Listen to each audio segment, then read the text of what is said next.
Hey there, and welcome to Weeb Novel Audiobook, your hub for epic fanfics, original stories, and thrilling adventures brought to life. Make sure to subscribe for regular updates and swing by my Patreon for early access and exclusive mature content. Now, sit back and enjoy the journey. Chapter 51, I want to be an explorer he. Of course, there's another way out. If you can't pay me back my money next week and don't want to give away your house, then you can give me that little girl of yours. She looks very good and will definitely grow into a beauty. The fat man said while licking his plump lips and rubbing his palm together, his eyes flashed with a lascivious glint. Alex. This bastard dared to have thoughts about his sister?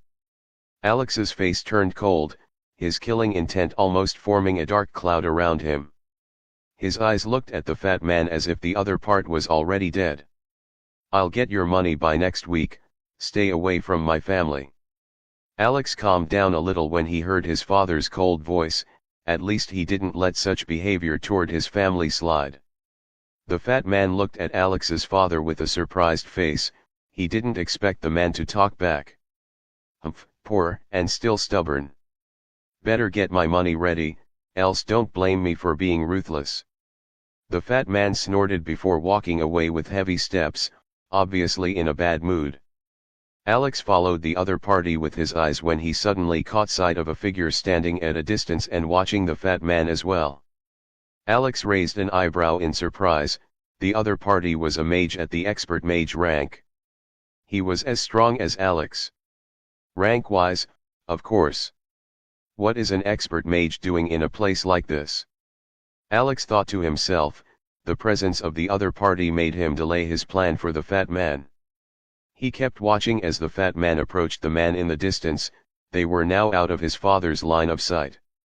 Alex saw the fat man stop in front of the mage and began to speak with a humble posture, he was unable to hear anything because of the distance between them and didn't sneak close to avoid getting discovered. Alex continued to watch. After seconds of speaking, the mage opened his mouth and uttered a single word.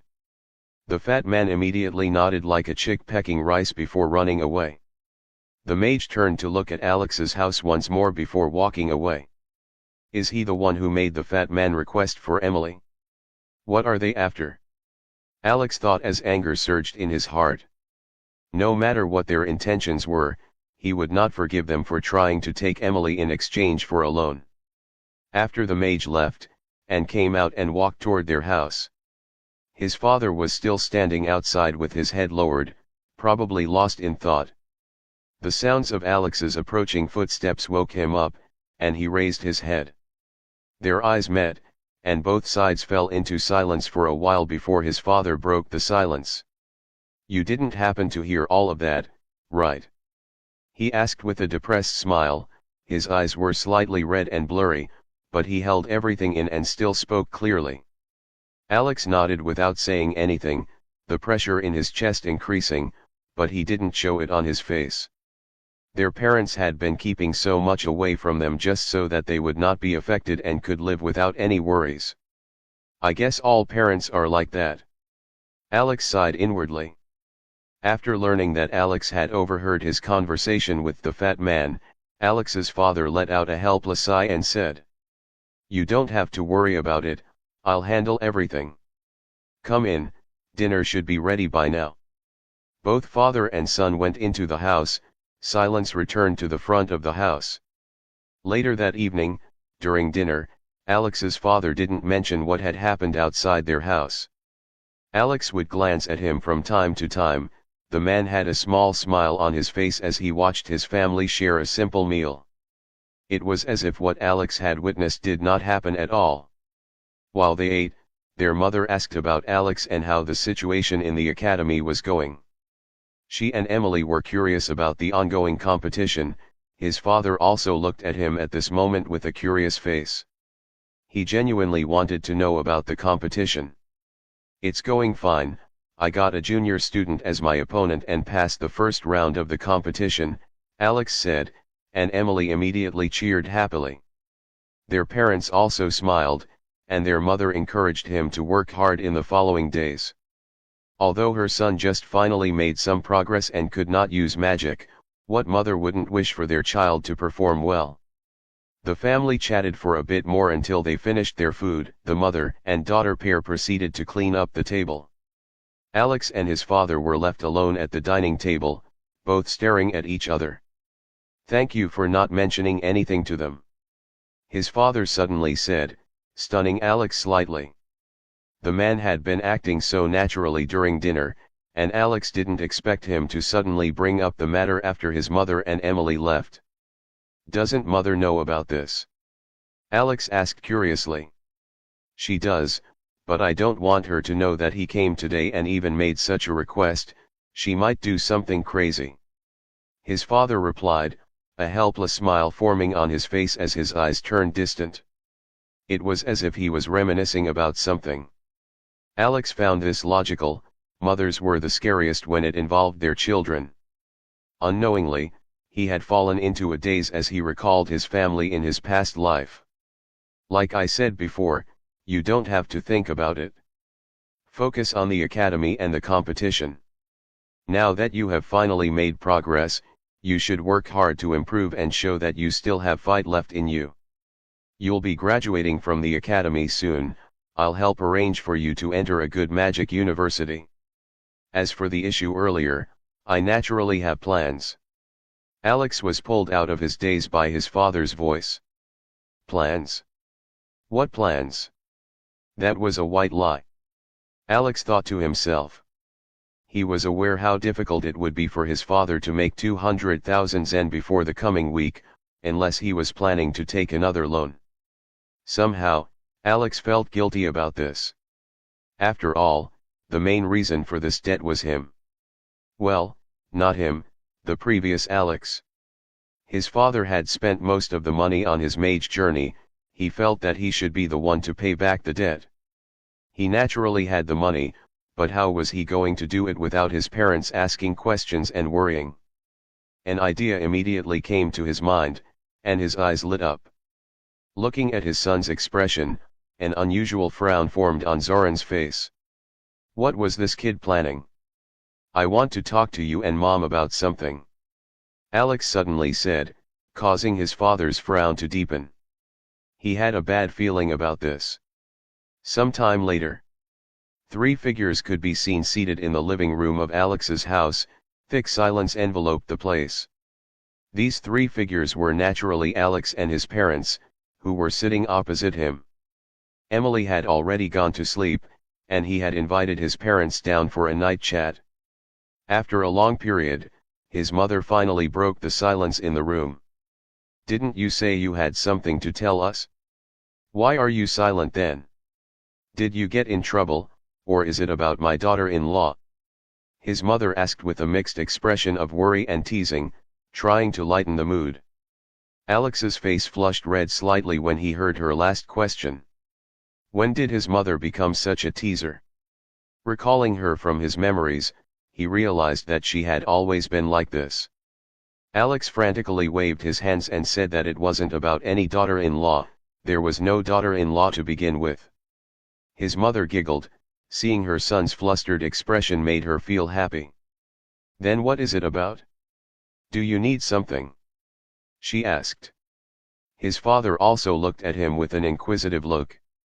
Alex took a deep breath before answering. "No, that's not it. What I want to talk about is that, I want to become an explorer." His parents.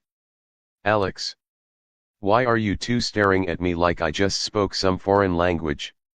The living room fell into silence again for a long time before his mother spoke up. "I won't allow it, go to sleep," she said strongly while standing up. Alex was shocked, since when was his mother so authoritative? "Mom, wait, listen to me first," Alex called out in an attempt to prevent his mother from standing up. "Listen to what? I don't want to hear anything. You are not becoming an explorer, and that's final, especially not while you're under my care. I refuse," she declared. Alex was speechless at her stubborn attitude, but still tried to speak. but was cut off by his mother. Do you even know what you're saying? Telling us you want to become an explorer? Do you know how dangerous it is to face magic beasts? Go back to sleep and delete that thought from your mind. I want the only thing you think about after tonight to be the academy. She spat, her eyes were now red and teary. Alex. Chapter 52, Mother's Conditions to be an Explorer and Why Are You Just Sitting There and Not Joining Me to Reject This Idea? His mother turned to his father and asked .fruiovel.com in response. His father just lowered his head and mumbled softly. He knows. He raised his hand to look at his wife after saying that. His eyes were red, and he had a guilty expression. Alex's mother froze, realizing what her husband meant. Alex had found out about the debt that they were owing. She fell into silence for a while before speaking again. Still, I don't agree with you becoming an explorer. You only just started using spells, facing such dangerous situations will be too much. Moreover, we have enough time to pay back, you don't have to worry about it, focus on the academy and nothing else. Her body was trembling as she said this, and tears slowly ran down her face. We don't have time, Alex's father voiced out from the side. His wife looked at him with a confused face, and he proceeded to tell her about the fat man and the deadline, which was next week. He didn't tell her that the fat man had requested their daughter, there wasn't a need to mention it. A shocked look appeared on Alex's mother's face after she learned of this, her mouth opened as she tried to say something, but couldn't find her words. After some seconds of stuttering, she finally found the words she was looking for. Then we'll find a solution, not you becoming an explorer. We'll think of a solution. She said in one breath. Mom. Alex called out in a loud voice, startling his parents. Both of them turned to look at him.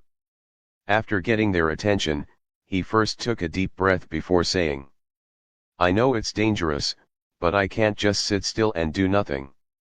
I know you and Dad have been doing your best, but that amount of money is definitely not something that you can make before the end of next week, even if you work yourselves to death.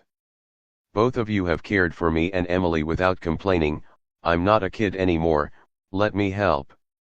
I'm bound to become an explorer as a mage anyway, becoming one sooner will allow me to gain experience early and avoid future dangers. Besides, I'm not as weak as you think. The space element is stronger than most elements, I can manage. Alex stated with a determined expression while staring at his parents. He saw their expressions shifting and knew that his words had affected them, so he waited for their response. I can't, I don't want to.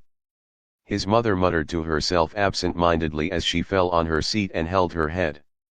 His father lowered his head again and fell into silence. Seeing that both of them were not in any mood to speak, Alex decided to leave them alone for the time being and went to his room. Good night, let's continue tomorrow, Alex called out as he ascended the stairs. After Alex left, his father lifted his head and looked at the quiet stairs. His wife was still mumbling to herself beside him, and his son's words kept ringing in his ears. I'm a failure, he said with a helpless sigh. Alex closed the door after entering his room, a sigh escaped his lips. He already made up his mind to register as an explorer the next day, regardless of his parents' decision, but he still looked forward to what decision they would make. Taking another deep breath, he moved the matter to the back of his mind as he approached the books in the corner.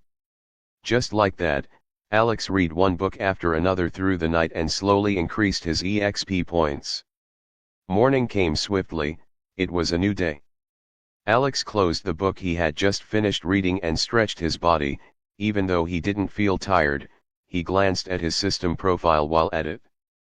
Almighty Path System, Error, Host, Alex Zorin Level, 14 EXP for next level, 65/100, Error, Rank, High Stage, Expert Mage Rank Elements, Space. Lightning Special Abilities, Dual Element Body, the host can use 2 elements.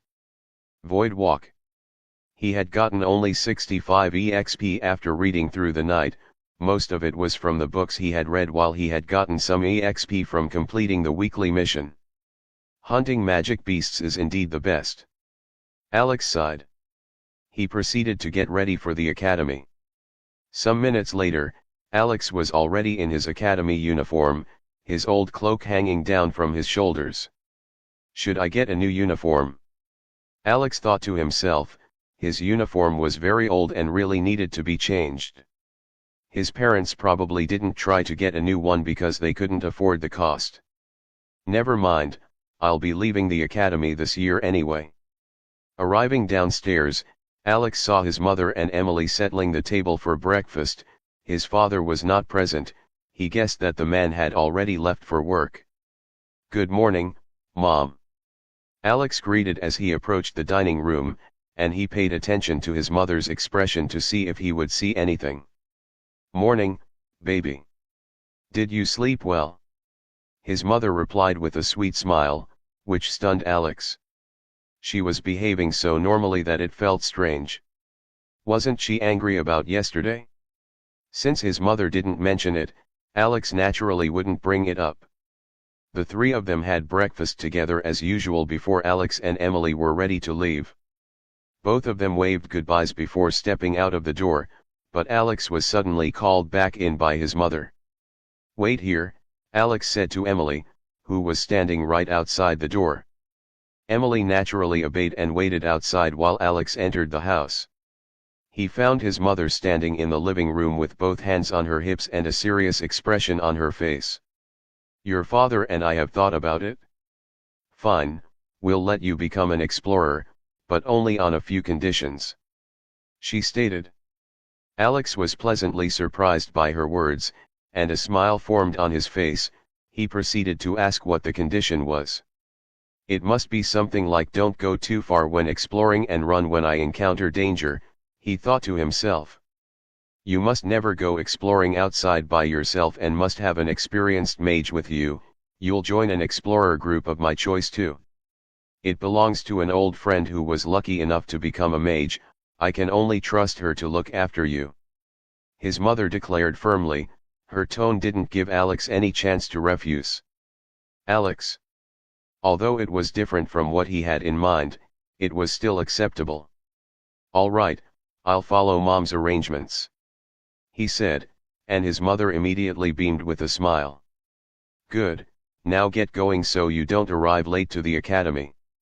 Alex nodded before stepping out of the house. "What happened?" Emily asked, her round eyes staring up at Alex's face. "It's nothing, let's go." Alex looked down at her and smiled softly. The day went by quickly at the academy.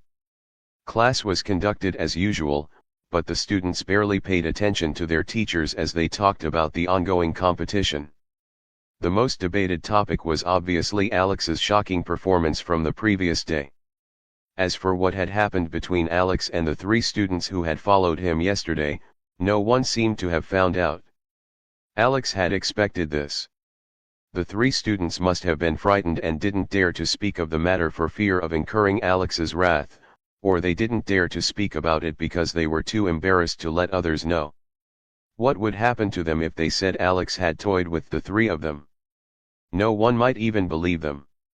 Time for classes went by quickly, and it was soon time for the second round of the competition.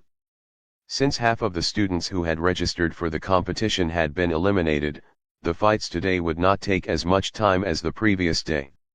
Soon, the field was packed with students. The vice dean was also present, but she didn't give any speech today and just sat in her spot to watch. Two teachers went up to the ring just like yesterday and began to call students. "Hey, do you think Alex will win today as well?" a student suddenly asked. Dozens of eyes suddenly zoomed in on Alex, but he didn't react and just looked at the ring. "I'll swallow my textbook if he wins today. Heh, I'll be damned if he wins another match. He was just lucky yesterday and caught his opponent by surprise. Many people still didn't know that he's now an adept mage. True, I hope I end up being his opponent. I'll be able to advance to the next stage with ease." Even if you don't end up going against him, he will definitely lose today. All the students who won their matches yesterday are all top students, and none of them are weak. Hee, let's just watch. I'm looking forward to seeing how he will escape today. The students chatted amongst themselves in loud voices. Alex could obviously hear everything but didn't say anything. He would wait for his turn and give them another surprise. Someone should get ready to swallow their textbook soon. Alex grinned secretly. Chapter 53, Alex vs Fabio in the ring. Two students had just finished fighting. It was a fight between two third-year students, and the fight had been very intense. Both of them were stronger than some of the competitors that Alex had seen so far, although they were still far from Laura's level. Alex believed that these two would have no problem facing most of his classmates. Sadly, they had gone up against each other, and one of them had been eliminated. Alex felt that it was a pity. Both of them had high chances of making it into the top 5 had they not met each other or Laura. After the two students left the ring, the next fight was announced, and it was Alex's turn. He stood up and walked down to the ring, and the field immediately started to buzz as the students started to discuss. Getting to the stage, Alex's opponent was already waiting for him. His opponent was a boy around the same age as him and had a dark green cloak around his shoulders, signifying that he was a Class 4 student with the plant element. Alex recognized this boy even without his uniform. He was Alex's classmate after all, and the two of them had some bad history. Look, Alex's opponent is Fabio. Sheesh, Alex is gone for sure. Fabio is second only to goddess Laura. His only weakness is that the plant element can't compare to the fire element. I guess this is where Alex gets eliminated. Ha ha ha, were you scared that you would really need to swallow your textbook? Hey, knock it out. The students chatted loudly upon seeing who Alex was going up against. The boy named Fabio had a tall, straight figure with a handsome face and smooth green hair that matched his element. A crooked smile hung on his lips as he stared at Alex with mocking eyes. Who would have thought my old buddy would make it this far? I only ignored you for a bit, and you're already doing too much. The boy named Fabio clicked his tongue and said in a low tone. Alex's face remained indifferent as he stared back at the other party. From the memories of the old Alex, he learned that Alex and this Fabio kid had been on good terms after they both entered the academy in their first year. But things quickly changed after Alex turned out to be trash and didn't make any progress even after the first few months of learning. Fabio had stopped talking to him and started moving with other kids, and it even got worse after a year, and he started to bully Alex with his friends. They would sometimes drag Alex to a quiet corner and mess him up or hide his things. They even went as far as taking his belongings for themselves. Another grudge to settle. Alex thought to himself. His eyes were cold, but the other party probably didn't think much of him. Eh? What's with that face? You look kinda scary. Do you want to hit me back? Fabio said teasingly. Begin. The teacher's voice sounded at this moment, signifying for the match to begin. Even after the voice of the teacher fell, both Alex and Fabio remained still. Neither of them made a move immediately. Seeing this, the spectators were confused. Fabio was also surprised to see Alex just standing there instead of taking advantage to summon his stars first. Eh? You really got too confident after an easy win, standing there instead of attacking. Since you didn't cherish the chance I gave you, don't expect me to be kind. Fabio smirked. Boom. Mana exploded from his body and caused his cloak and hair to flutter widely. Dazzling green stars began to appear behind him, and the next moment, they started to connect. 2 seconds later, a large green star pattern had formed behind Fabio, bathing him in green light.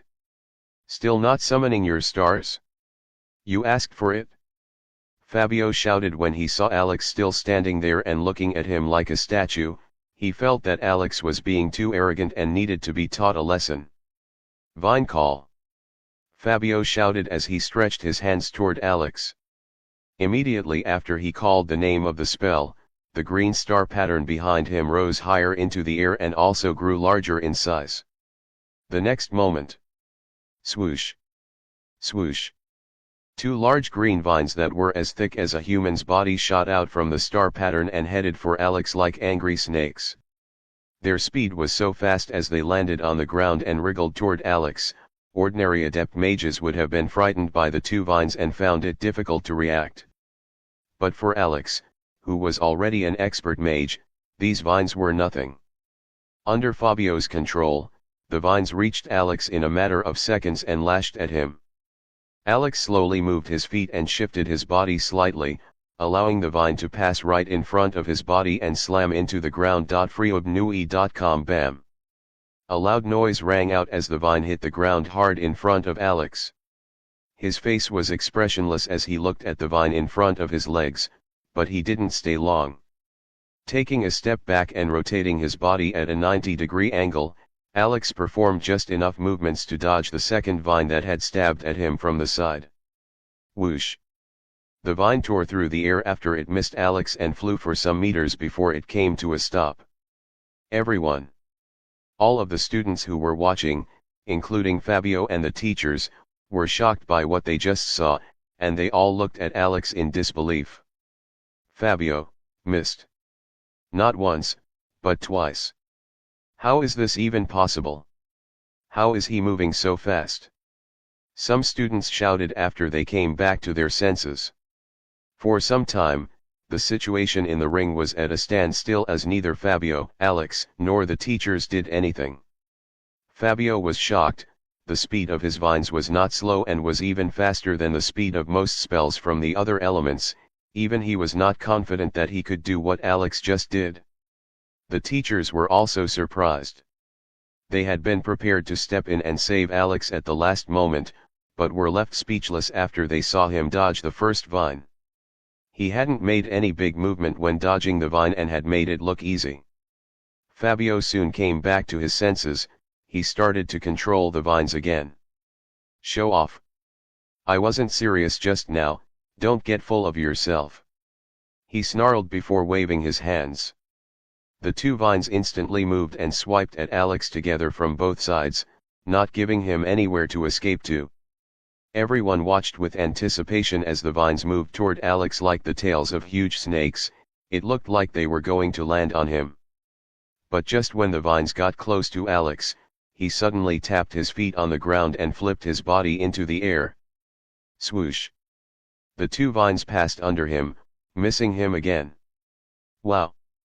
The entire field was in a wave of exclamation. Alex's style was too flashy. Fabio. Chapter 54, A Magic Item. Alex's feet landed on the ground softly, his gaze returning to Fabio's face. You piece of shit, stop staring at me. Fabio shouted and waved his hands again, and controlled the two vines toward Alex. He didn't understand why Alex was able to react so fast to vines. It was starting to leave a bad taste in his mouth. Alex suddenly sighed. You still don't get it? He asked softly as his eyes turned silver white, and he slowly lifted one of his hands and opened his palm. 5 bright silver white stars appeared behind him, releasing white threads of energy that linked them into a star pattern within the next second. This time, it even took less than 2 seconds. A look of discomfort appeared on Fabio's face when he saw this. A bad feeling surged in his heart, and he immediately increased the speed of his vines. Alex remained indifferent even after the speed of the vines increased. His eyes narrowed as he slowly mumbled. Telekinesis. Right after his voice sounded, Fabio, who was controlling the vines toward Alex, suddenly felt an invisible force grip his body. TCH. Fabio made a gasping sound. The strength of the force that grabbed him was so strong that he instantly lost control of the two vines that were heading for Alex. Bam! Bam! Both vines instantly dropped to the ground, causing a loud sound that spread throughout the field. Meanwhile, one of Alex's hands was stretched upward toward Fabio, who was suspended in the air. His cloak and hair fluttered while the white light in his eyes looked like white mist. What is this? Let me down right now. Fabio shouted angrily as he kicked his legs in the air.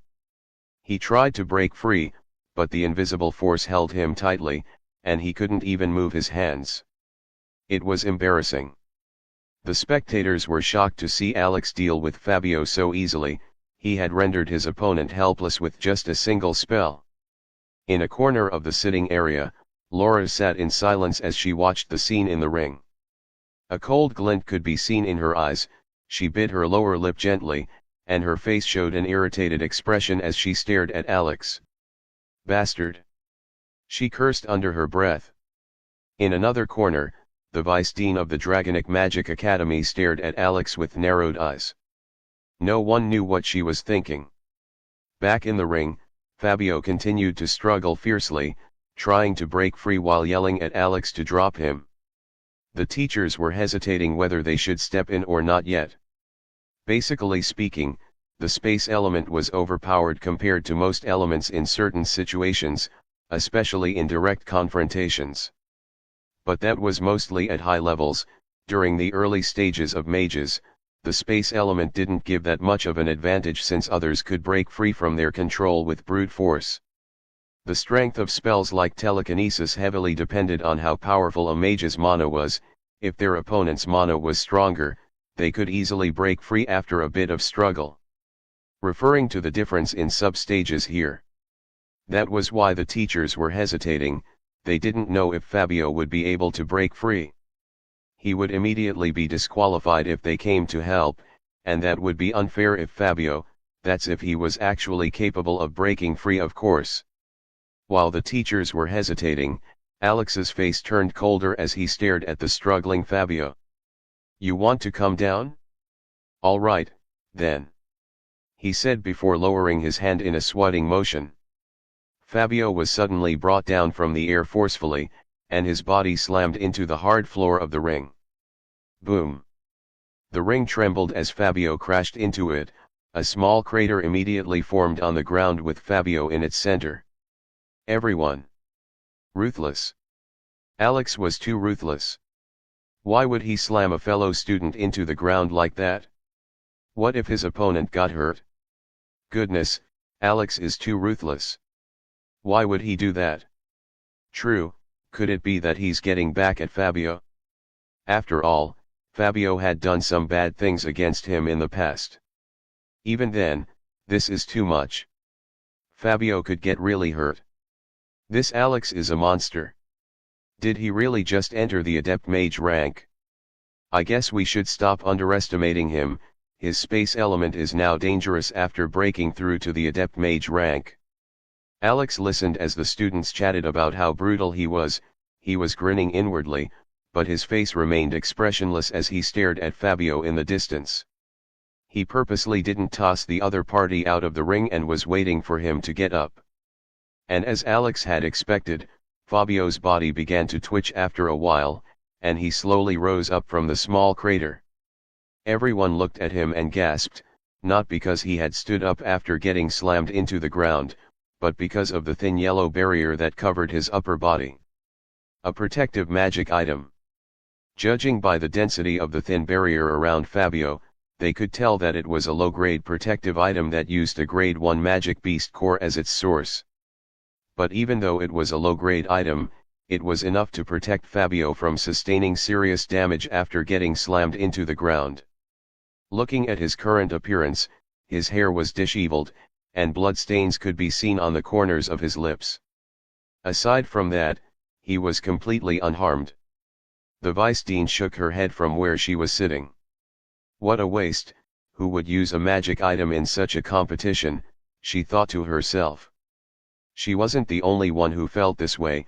Many people thought it was too wasteful to use a magic item for such a small competition. You bastard, I have to admit that I underestimated you, but there's no way I'm losing to a trash like you. Fabio spat with a furious look on his face. Ignoring the voices that were coming from all directions, he summoned his stars again and formed another star pattern while Alex watched. Bind! Fabio shouted, and the star pattern behind him suddenly grew larger before lowering to the ground. The next moment, countless green vines that were only as thick as a person's arm shot out from the ground one after another. There were tens of them as they rushed toward Alex like a group of snakes.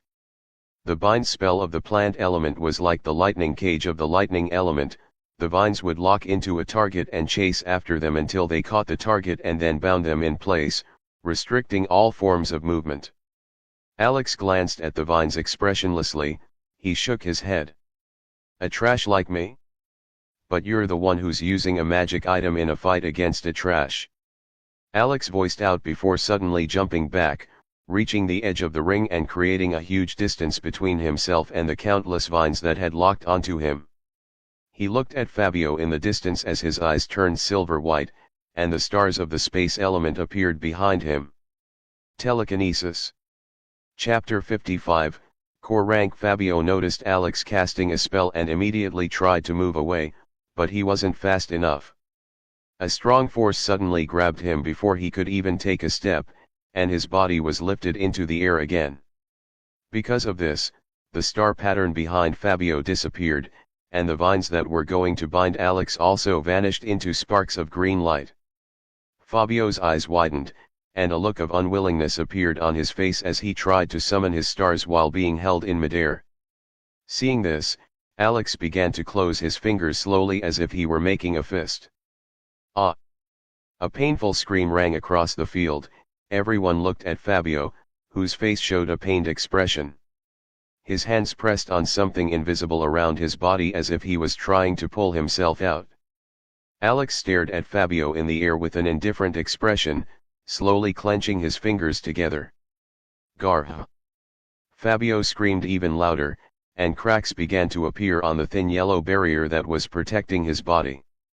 You bastard, let me go. Fabio stared down and yelled at Alex with bloodshot eyes. He felt like his body was being squeezed by a huge hand, and he could not escape. Alex didn't say anything and slowly continued to close his hand. His action resulted in more pain from Fabio, and the boy's screams shocked the spectators. They were horrified by the scene. The students were starting to see the space element in a new light. Even someone like Fabio was helpless after he was caught. The teachers looked between Alex on the ground and Fabio in the air with worried looks on their faces. They should probably stop these two before things get worse. Laura's fists were tightly clenched as she looked at Fabio, who was screaming without regard for his image. His yellow barrier was now covered in cracks and looked like it would shatter any moment from now. Alex! She breathed through gritted teeth, a look of fury in her eyes. Back in the ring. Alex's face was cold as ice. It was as if he could not hear Fabio's screams as his fingers continued to clench at a slow pace. That's right, feel pain. For all the suffering you caused Alex, this is just a small repayment. Alex was inwardly grinning at the sight of the struggling and screaming Fabio. The students continued to look at the scene with held breaths, just when it looked like Fabio's protective barrier was about to shatter. Enough! One of the teachers shouted, and the two of them immediately moved. One of them went behind Alex and placed a hand on his shoulder while the other jumped toward Fabio in the air. That's enough, the fight is over. The teacher who was standing behind Alex stared hard at him and said, with a complicated look on his face. As for the other teacher, being an expert rank mage, he was easily able to jump to Fabio's height and forcefully pulled him out of Alex's control. Or that was what everyone thought. Landing on the ground with Fabio in his arms, the teacher stared at Alex in shock, his pupils trembling. When he had reached Fabio and tried to pull the kid away, he had realized that he wasn't even able to make Fabio's body budge. The force that was holding Fabio was so powerful that the teacher wasn't able to overcome it instantly. Only after Alex had stopped using telekinesis and removed the force around Fabio was he able to take Fabio away. Am I hallucinating? He's only a student, how's that possible? While the teacher was doubting himself, the result of the fight had been announced, and Alex had left the ring without looking back. The field was quiet as Alex left the ring. No one cheered, and no one made any excuses for Alex's victory this time. They had all been convinced, Alex wasn't the old Alex that they knew. It took a while for the students to recover from their shock after Alex had left. No one dared to say anything bad about him anymore, and they only shot silent glances at him. Ignoring all the eyes, Alex focused on the next set of students who were called to the ring, but he was inwardly pleased with the reaction of the students. They must be terrified now after his fight with Fabio. Speaking about Fabio, Alex knew that he had gotten carried away during their match. Luckily, the teachers had stepped in on time and had saved Fabio from suffering any further damage. More fights were carried out during the following hours, and it was soon Laura's turn. Hearing their numbers being called by the teacher, Laura and her opponent walked down to the ring and stood opposite each other. And just like the previous day, Laura's eyes traced Alex, and she gave him a hateful glare before returning her attention to her opponent. Begin. Right after the teacher's voice sounded, Laura's opponent, who happened to be a girl with a dark blue cloak around her shoulders, immediately summoned her star. The shining 5 blue stars of the water element were like beautiful stars behind her. But just before she could start to form her star pattern, boom! Laura's body exploded with powerful mana that sent ripples in all directions. All the surrounding students and teachers were shocked when they sensed the pressure of her mana. Even Alex was surprised. The students were unable to tell what rank Laura was. This meant that she had surpassed them by a major rank. As for the teachers, their eyes widened when they sensed Laura's mana. It was a pleasant surprise. The core mage rank. Laura had reached the core mage rank in a corner. Teacher Arnold grinned in satisfaction. As expected of a genius, it was bound to happen sooner or later. He paused as his eyes roamed around for a bit before landing on Alex, and a snarl instantly appeared on his face as he continued. Not like some trash who got a moment of luck but is already acting like he's everything, humph. As for Alex, he was indeed surprised that Laura had reached the core rank. Her speed was the fastest in the entire school. But looking at the reaction of everyone, Alex found it funny. What would their reaction be if they found out that he was already at the expert mage rank? Back in the ring, Laura's opponent was startled by the powerful aura that Laura was releasing. A strong pressure enveloped the girl, overwhelming her senses and causing her blue stars to disappear as she stumbled backwards. Her eyes were wide open, and her face showed fear as she looked at Laura. I give up. The girl mustered her courage and screamed. Hearing that her opponent had given up, Laura withdrew the pressure she was releasing. She looked at her opponent, whose legs were still shaking, and snorted before walking away. This incident once again set waves amongst the students, causing them to temporarily forget about Alex's case. The current big question was, when did Goddess Laura reach the core mage rank? She's the first student to reach the core rank, as expected of my goddess. Now that she's a core mage, is there still a need for her to continue the competition? They should just directly give her a spot among the top 5, no one can be her opponent. I agree with you, anyone who faces her would be a fool to not forfeit the match instantly. Hey, what do you think will happen if Goddess Laura fights Alex? I have a feeling that we'll see something exciting. Hey, don't lower Goddess Laura's image. Even though Senior Alex is now powerful, he won't be Goddess Laura's opponent. The students discussed heatedly. They felt it would be a hysterical match in the history of the Dragonic Magic Academy if Alex and Laura fought. Although they hated to admit it, most of them already consciously accepted that Alex was now one of the strongest students in the academy after reaching the Adept Mage rank. His space element was too strong for the others to contend against. After Laura's match, a few more students came up to compete before the academy closed for that day. Due to the amount of shock that the students had received during Alex's and Laura's matches, the next fights didn't excite them at all. They just stayed back to watch since they couldn't go home yet. Like the previous day, Alex left first immediately after the last match ended. On his way, he didn't encounter any students who came to take revenge on him. Alex left. It was a pity, he was actually looking forward to someone coming to stop him. Alex sighed like an old man who had experienced nihility as he walked home. He got home after many minutes and found his mother talking with someone in their living room.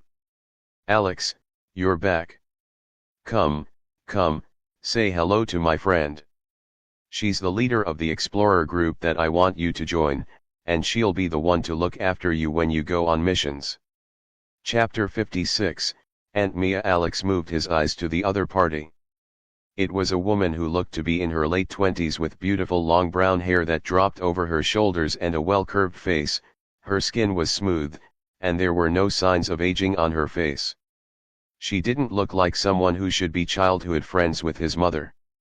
Well, mages age slower than usual, and mana can help maintain the skin, so it's understandable for her to look younger.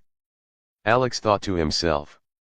This woman had an eye patch covering one of her eyes, but that wasn't able to hide how beautiful she looked. She was in a white top and black pants. Her long legs were crossed while her two mountain peaks bulged her top. After a moment of observing this visitor, Alex realized that she was an expert mage just like him. Not bad, she can be considered a top expert in Balan City. Alex thought to himself, though he was stunned to find out that his mother knew such a person. She was more connected than he thought. As for why they didn't choose to ask for help from this person, Alex guessed that his parents didn't want to put their problems on others. Everyone had their pride and bottom lines. "Hello, nice to meet you." Alex faced the woman and bowed slightly. His tone was very respectful and made his mother smile in satisfaction. The woman with an eye patch was also smiling slightly. While Alex was observing her, she was also checking out Alex. "He's well-mannered, it's just sad that his talent as a mage isn't too good," she sighed inwardly. She was aware of Alex's situation from his mother. She really felt sad for Alex and decided to accept him and personally keep an eye on him. After all, this was the son of her childhood friend. "Hello, I'm a friend of your mother. We've been friends even before she met your father. You can call me Aunt Mia. Your mother already told me everything, and I've agreed to take you into my group. You'll be under my care whenever we go out on missions, so listen to this, Auntie, all right?" she said with a faint smile, her one eye gazing at Alex with the gentleness of an elder sister. "Thank you, I'll listen to you." Alex bowed and said. He wasn't particularly happy about having others around him, but this was for his mom. Plus, Aunt Mia didn't look that mad. "If you have nothing to do, come with me to the Union building so you can register as an explorer before going to meet the rest of the group," Mia added. Alex agreed and went to his room to change out of his uniform. His mother and Aunt Mia continued chatting in the living room. Alex returned not long after in long gray pants and a black sweatshirt. He looked even more handsome than when he was in his uniform. "I see someone should be bringing a daughter-in-law home soon," Mia teased when she saw him, and his mother giggled in response. Alex's face immediately turns red as he frantically denies her words. This made the two women laugh even harder, and Aunt Mia soon left with Alex after saying a few words to his mother. Getting outside, Alex saw that a car was already waiting for them. Aunt Mia said that she had called one of her subordinates to come pick them up when he went to his room to change. Alex didn't say anything and followed her. The car didn't look too expensive and was only a bit better looking than the ones used as taxis. He sat at the back with Aunt Mia while a middle-aged man occupied the driver's seat. Alex saw that the driver was at the core mage rank, and he felt that it wasn't too bad. Maybe their explorer group was strong. "Head to the Union building," Aunt Mia said to the driver after getting in. "Okay, ma'am." The driver replied energetically and started the car. They were soon leaving the outskirts. Along the way, Alex couldn't help but ask about their explorer group. "Our group isn't that powerful but isn't that weak either. We have another 20 members and some of them have reached the core rank." Aunt Mia didn't mind and answered. She was very easy to get along with. Alex made an O sound after hearing her response and proceeded to ask what the name of the group was. "The Rising Wave Explorer Group." Aunt Mia said with a hint of pride in her voice. Alex. Why did that sound familiar? He thought to himself, he was sure that he had heard that name before. After just a few moments of thinking, Alex's expression changed as he finally recalled where he had heard that name. It was when a scout of the group tried to recruit him as Mr. Chen.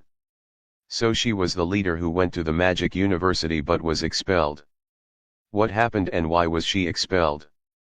Alex questioned in his heart. He knew this because the scout of the Dark Star group had mentioned it, although he wasn't planning on saying it to her face, that would be rude. Noticing Alex's change of expression, Aunt Mia pressed her lips in a teasing smile. Why that face? You think our group isn't well known? She asked. She was aware of her group's strength and guessed that Alex might never have heard of it. Alex came back to his senses and shook his head. No, that's not it. I've actually heard of it before. Alex tried to explain. Phew, you don't have to explain. I was just teasing you, your reaction is so cute. She covered her lips and giggled. Alex scratched the back of his head with a small smile.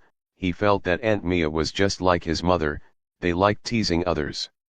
While they chatted, the driver looked at Alex through the rearview mirror with a curious expression. Who's this kid? He asked after some time. He's going to join our group soon, you all will have to look after him. Aunt Mia curled her lips and said. The driver was stunned to hear that, but his expression quickly returned to normal. I see. Hello there, kid, I'm Simon. You can call me Uncle Simon. The driver said with a full smile. Hello, Uncle Simon. Alex tilted his head slightly while saying. He didn't feel weird about addressing people he just met so respectfully.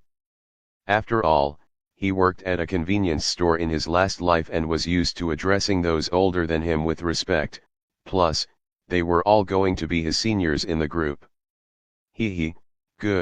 Good, I like that tone. If you need anything, in the future, just come to me. The driver said happily. Alex thanked him before returning his attention to Aunt Mia beside him. He stared at her face for a long time with a hesitant expression. The woman noticed this and gazed at him with her one eye that showed with a mischievous light. Why are you staring like that? Don't tell me you fell in love with this aunt, your mother would kill me. She stated. Chapter 57, Registering as an Explorer. Explorer Alex was stunned by her words, and his face immediately reddened beyond his control. All young boys naturally had fantasies about adult women, and he wasn't an exception, but that wasn't why he was staring at her. That's not it? Don't say something like that. Alex spat out chaotically, causing the driver and Aunt Mia to laugh. Don't mind the leader, kid. That's just how she is, you'll get used to it. The driver said in an attempt to calm Alex. The boy was so red that even he wanted to tease him too, but he wasn't good at teasing others. Alex moved his gaze away, not daring to look at Aunt Mia's face anymore. Get used to it? That was if he didn't explode first. Aunt Mia looked like the perfect MILF. Who wouldn't have thoughts when they saw her? Ha, okay, I won't tease you anymore, for today at least. What was on your mind? Aunt Mia said after she finally calmed down from laughing. Alex took longer to calm down, he only started to speak after his face returned to its usual shade. Your eye, what happened to it? He asked while staring at the eye patch. Although he felt this question was inappropriate, he couldn't help it. He felt that there was an interesting story behind it and wanted to know. Aunt Mia's other eyes showed a surprised glint after hearing Alex's question. She slowly lifted one of her hands to face and touched the eye patch. Alex watched her movements with expectancy. Who said anything happened to my eye? My eyes are perfectly fine. She suddenly grabbed the eye patch with two of her fingers and lifted it, revealing her second eye. Alex. Simon, who was driving, was already laughing softly at their interaction. Alex suppressed his emotions and asked Aunt Mia why she was covering it with an eye patch if her eyes were fine. Her response shocked him even more than when he found out that her eyes were all right. "Because it makes me look cool and experienced," Mia said with a big smile. Alex sighed. He felt that too much was happening and he wanted to take time off. Seeing Alex's tired expression in the front mirror, Simon couldn't suppress his laugh anymore and let out a burst of laughter. Aunt Mia returned her eye patch to its previous position before sitting more comfortably. No one said anything else as the car sped through the busy road. Not long after, they arrived at the Union building and Simon found a place to stop the car before Alex and Aunt Mia came down. "Wait for us here, we'll be back soon," she said to Simon before telling Alex to come with her. "Copy that," Simon called out as he stood beside the car. Meanwhile, Alex followed Aunt Mia into the Union building. Just like before, the place was packed with people, and the receptionists were busy attending to them. Alex looked around and noticed that some of the people were staring at them. In particular, they were staring at Aunt Mia beside him. "I guess she's popular. Makes sense, she's an expert mage after all," Alex thought to himself as he turned to look at her. He was stunned when he saw Aunt Mia's face. He almost thought that she was a different person who looked like her. Aunt Mia didn't look like herself when he first met her or while they were in the car. Right now, there was not a trace of a smile on her face. Her eyes were cold as ice, and her posture was straight. She looked like a cold beauty that could not be melted even by the hottest sun, and her eye patch added a mysterious air around her. Alex was deeply shocked. Why did she look like another person right after stepping into the Union building? "Come with me, Alex," she said to him. Alex realized that she was already walking away and hurriedly caught up. They approached one of the receptionists who wasn't attending to anyone at the moment. The receptionist was a young woman in her early 20s, she wasn't a mage. The receptionist looked at the two of them, and her face showed a startled expression when she recognized Aunt Mia. "Hello ma'am, how can I help you today?" the receptionist asked respectfully. She shot a glance at Alex, and curiosity could be seen in her eyes.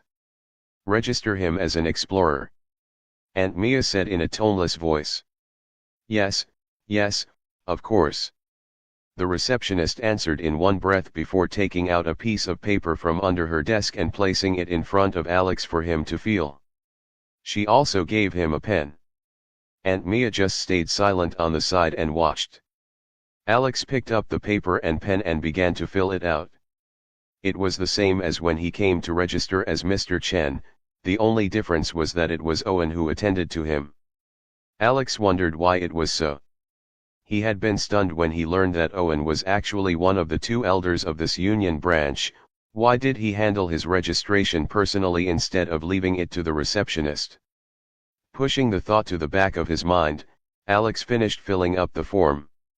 There were not a lot of things to write anyway, just things such as his element, name, rank, and other personal details. Unlike the previous time when he had left most of the spaces blank, Alex had filled in everything this time. "Now that I think about it, Owen didn't ask why I left some of the spaces blank," Alex thought to himself as he returned the form to the receptionist. The receptionist lady said that she would be back in a bit and disappeared into one of the doors behind the receptionist counter. While they waited, Alex asked Aunt Mia if it was possible not to fill out everything in the form when registering as an explorer. "It's not compulsory. Mages normally have things that they wish to hide from others, and the Union don't do much with that information anyway, since they all cannot fit into the card," she replied. Her voice wasn't as cold as when she spoke to the receptionist. Alex's eyes showed understanding, so that was why Owen didn't question him. Not long after, the lady returned and asked the two of them if they would like to wait or come back tomorrow for the card. Alex wanted to suggest coming back tomorrow since that was what he had done the last time. He thought that creating the Explorer identity card would take time. But Aunt Mia said that they would wait, so both of them went to sit in a corner and wait for the card. Does making the card not take time? Shouldn't we come back tomorrow? Alex asked in confusion. No, it'll only take a few minutes. Aunt Mia answered. Alex nodded in realization. As for his past experience, there was no use crying over spilt milk. After more than 10 minutes had passed, someone soon came to them with the card and handed it to Alex before leaving. Alex had noticed something as he watched the person walk away in hurried steps. Were they afraid of Aunt Mia? Chapter 58, Heading to the RWGB. It wasn't just this person who had brought them Alex's Explorer card, Alex had also noticed it from the surrounding people. Although they tried not to make it obvious, they would always give as much of a gap as possible when walking past the two of them. It was as if they were scared of unknowingly annoying Aunt Mia. Taking one last glance at the woman beside him, Alex shook his head and dispelled the thought. To him, she appeared like an easygoing person, and there wasn't any reason to be scared. Of course, it wasn't enough to judge a person after just being around them for a day, but for now, Alex hasn't seen any reason why he should be scared of her. Maybe she was like him. Calm and friendly by default, but would do the unthinkable when pissed, who knows. After receiving his Explorer card, the two of them got up to leave. On their way out, Alex took a look at the card in his hand.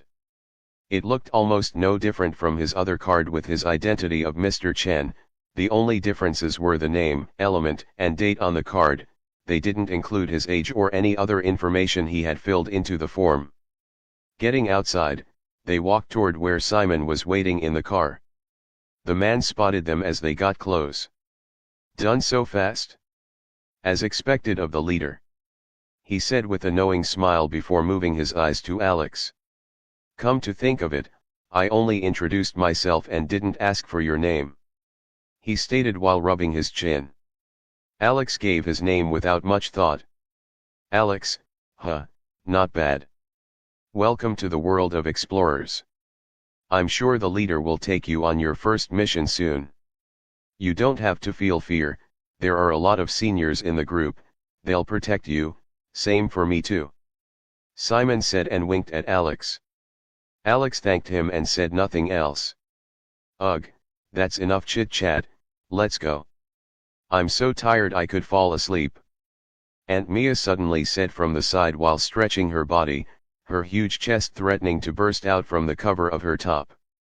Alex saw this and immediately looked away. Damn, this woman is doing it on purpose. Simon noticed this also and chuckled while asking Alex to get him. 3 of them got into the car, and they soon left the place. On their way back, Alex asked where they were going. It was Simon who answered him. He already knew that most explorer groups had places that they used as a meeting place. Some groups would even go as far as getting a place for all of their members to move into. Where they were going right now was the meeting place of the Rising Wave Explorer Group, also known as RWGB. Short of Rising Wave Group Building.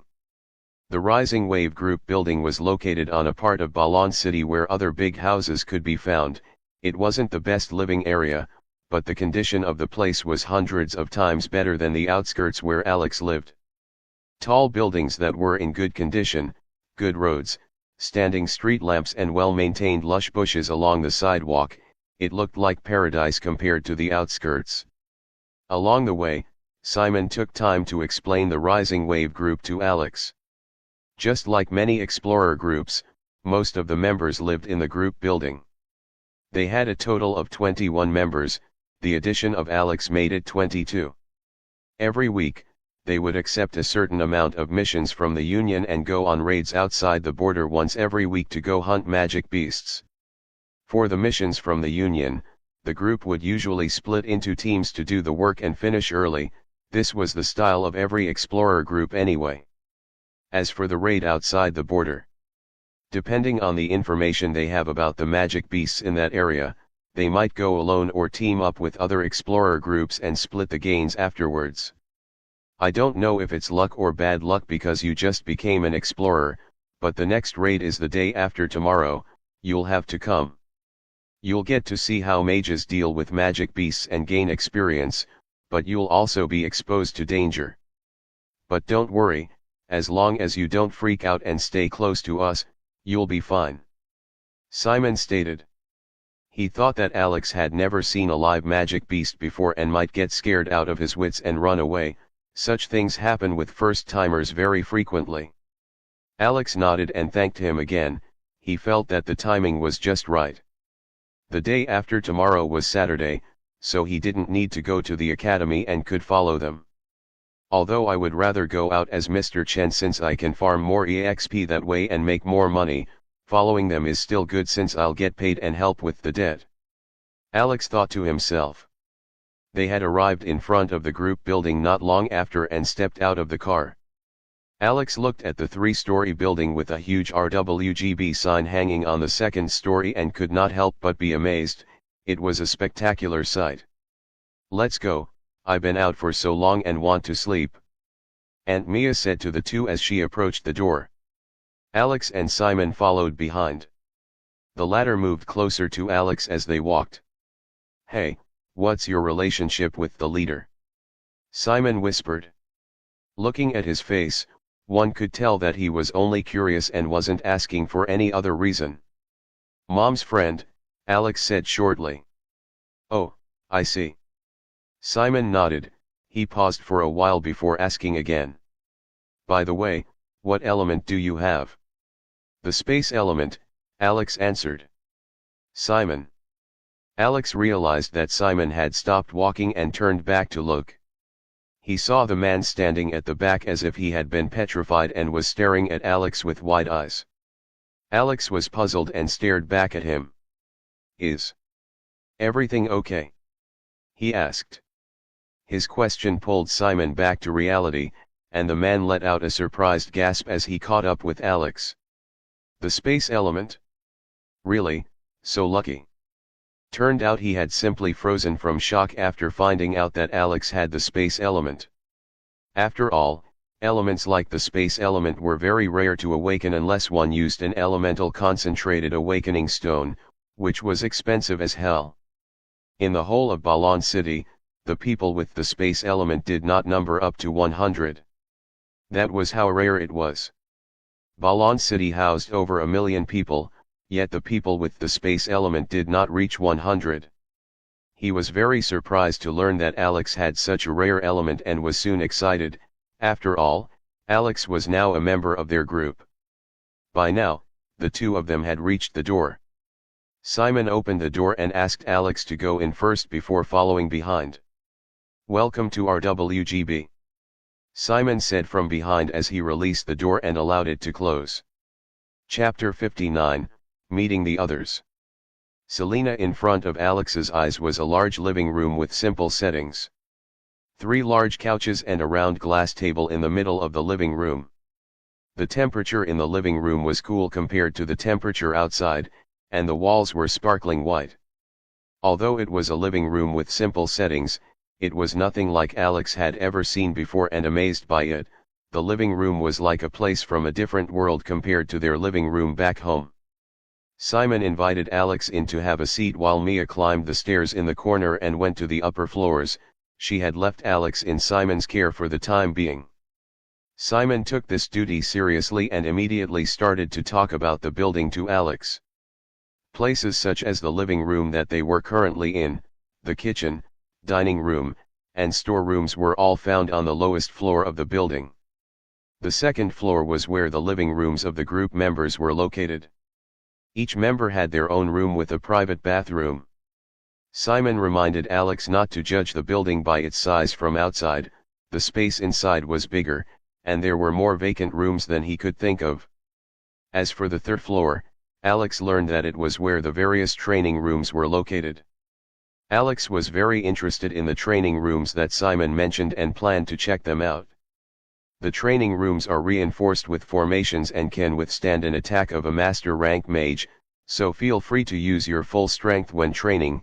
Only by doing so can you push yourself to the limit and make improvements, Simon stated. Alex nodded in agreement and asked Simon to tell him more about the training rooms. The latter was very happy to tell Alex more. One of the training rooms was a gravitational room. A formation was set in the room which would change the gravity inside and bring great pressure upon anyone inside. All one needed to do was to try moving or sit down and meditate under the pressure.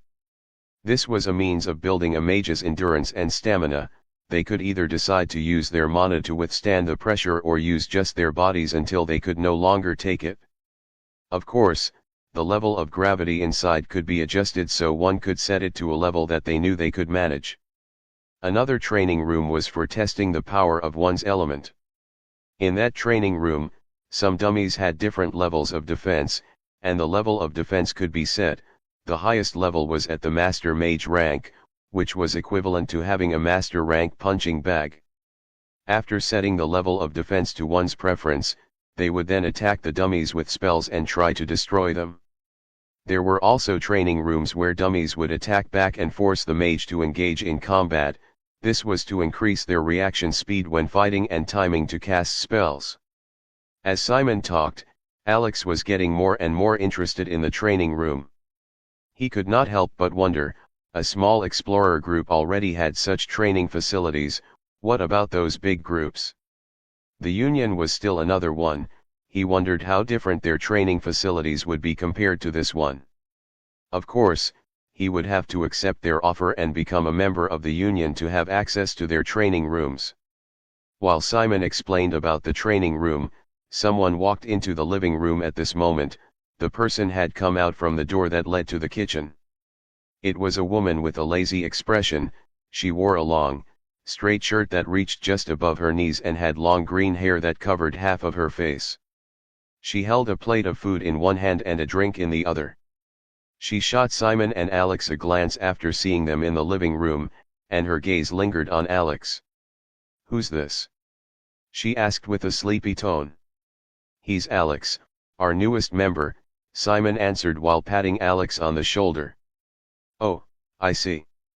Welcome to the group, let us know if you need anything," the woman said to Alex before walking away toward the dining room. For some reason, Alex felt that what she meant was the opposite. Her tone made her words sound like, "If you need help, go meet the others and don't bother me." Alex stared at her with a strange look as she walked away. She didn't seem to mind the way she was dressed and walked freely. A core mage too, huh? She must be sure that no one would dare try anything with her. Alex thought to himself after checking the woman's rank. She was a beauty as well and could easily make one's imagination run wild, especially with how she was dressed in just a single shirt. Alex still felt that Aunt Mia was prettier, though. "Who's that?" he asked Simon after the woman left. "That's Selena, don't mind her attitude, she's always like that. But don't dare have any thoughts about her because of that. She doesn't seem to have any interest in men and has zapped a few men in our group and other groups. She's a powerful lightning mage," Simon advised with a serious expression. Alex nodded seriously as well. He would keep that in mind. The two continued to chat as more people arrived at the living room, some coming from outside. All of them would throw Alex curious glances when they saw him, and Simon would proceed to inform them that he was a new member and introduce him. Before long, Alex had met all the members of the group. It was as if someone had called them to return to the group space. Amongst them, Alex recognized the rough-looking man who had tried to recruit him as Mr. Chen. One thing that Alex had noticed after meeting all of the members was that it had really been a long time since they had got any new members. They were very welcoming and immediately started to act as kind seniors after finding out that he was a new member. Of course, except for Selena, the woman didn't appear too happy to see him, but she wasn't angry about it either. As for the overall strength of the group, while Alex hated to admit it, the overall strength of the group was weak. The majority of the members were at the Adept Mage rank, and only Simon, Selena, and a few others had reached the Core Mage rank. Aunt Mia was the only expert mage in the group. Well, there's nothing to be done about it. Alex sighed in his heart. He was only here as an excuse to earn money anyway. Some of the members stayed in the living room to chat with Simon and Alex. They were equally shocked when they learned that he had the space element. they had reacted the same as Simon. "Alex, will you be staying here with us?" someone asked. Alex shook his head. He still had to go to the academy. He would only come here after closing from the academy and would return home later in the evening. At this moment, Aunt Mia came down to the living room. "We have a mission. Alex, Phil, and Joan, you three are coming," she announced. Her eyes scanned the place before arriving at the dining room where a certain someone was eating. "You two, Selena, go get dressed." Chapter 60, First Mission freeobnovel.com. Selena froze mid-action after her name was called. She stopped chewing what was in her mouth and glanced over at Mia. From the woman's expression, anyone could tell that she wasn't happy that her name had been called. "But I'm eating," Selena said in protest. "No problem, you can bring it along and eat it along the way," Mia responded with a wide smile on her face. A hint of frustration appeared on Selena's face. Her eyes roamed the faces of everyone in the living room before arriving at Mia's face again. "Why me? I just returned from completing a mission not long ago," she complained with a depressed look on her face. "Sigh, I know. Anyway, go get dressed so we can leave soon. The earlier we get there, the earlier we'll return," Mia said before walking toward a couch to sit. She was waiting for Selena. The frustration in Selena's eyes became more evident at the turn of events. It was obvious that Mia wasn't planning to listen to any of her excuses. Left without a choice, she got up and left with her meal. Alex had watched everything with a perplexed expression. Even he felt that it was strange that Aunt Mia wanted to take Selena in particular. Even though there were other members of the group present, there were other core mages too. If that was her reason, Simon was a core mage. Missing in Action noticed Alex's expression and giggled from across the living room. "Don't mind that, she's just lazy and likes to avoid work. Besides, this will be your first mission. Are you nervous?" she asked. Alex didn't know how to reply to her question. He could lie that he was nervous, but he didn't feel like it. So instead of answering, Alex asked about the mission. "I'll tell you guys on the way," Aunt Mia said before resting her back and closing her eyes. Alex was left speechless.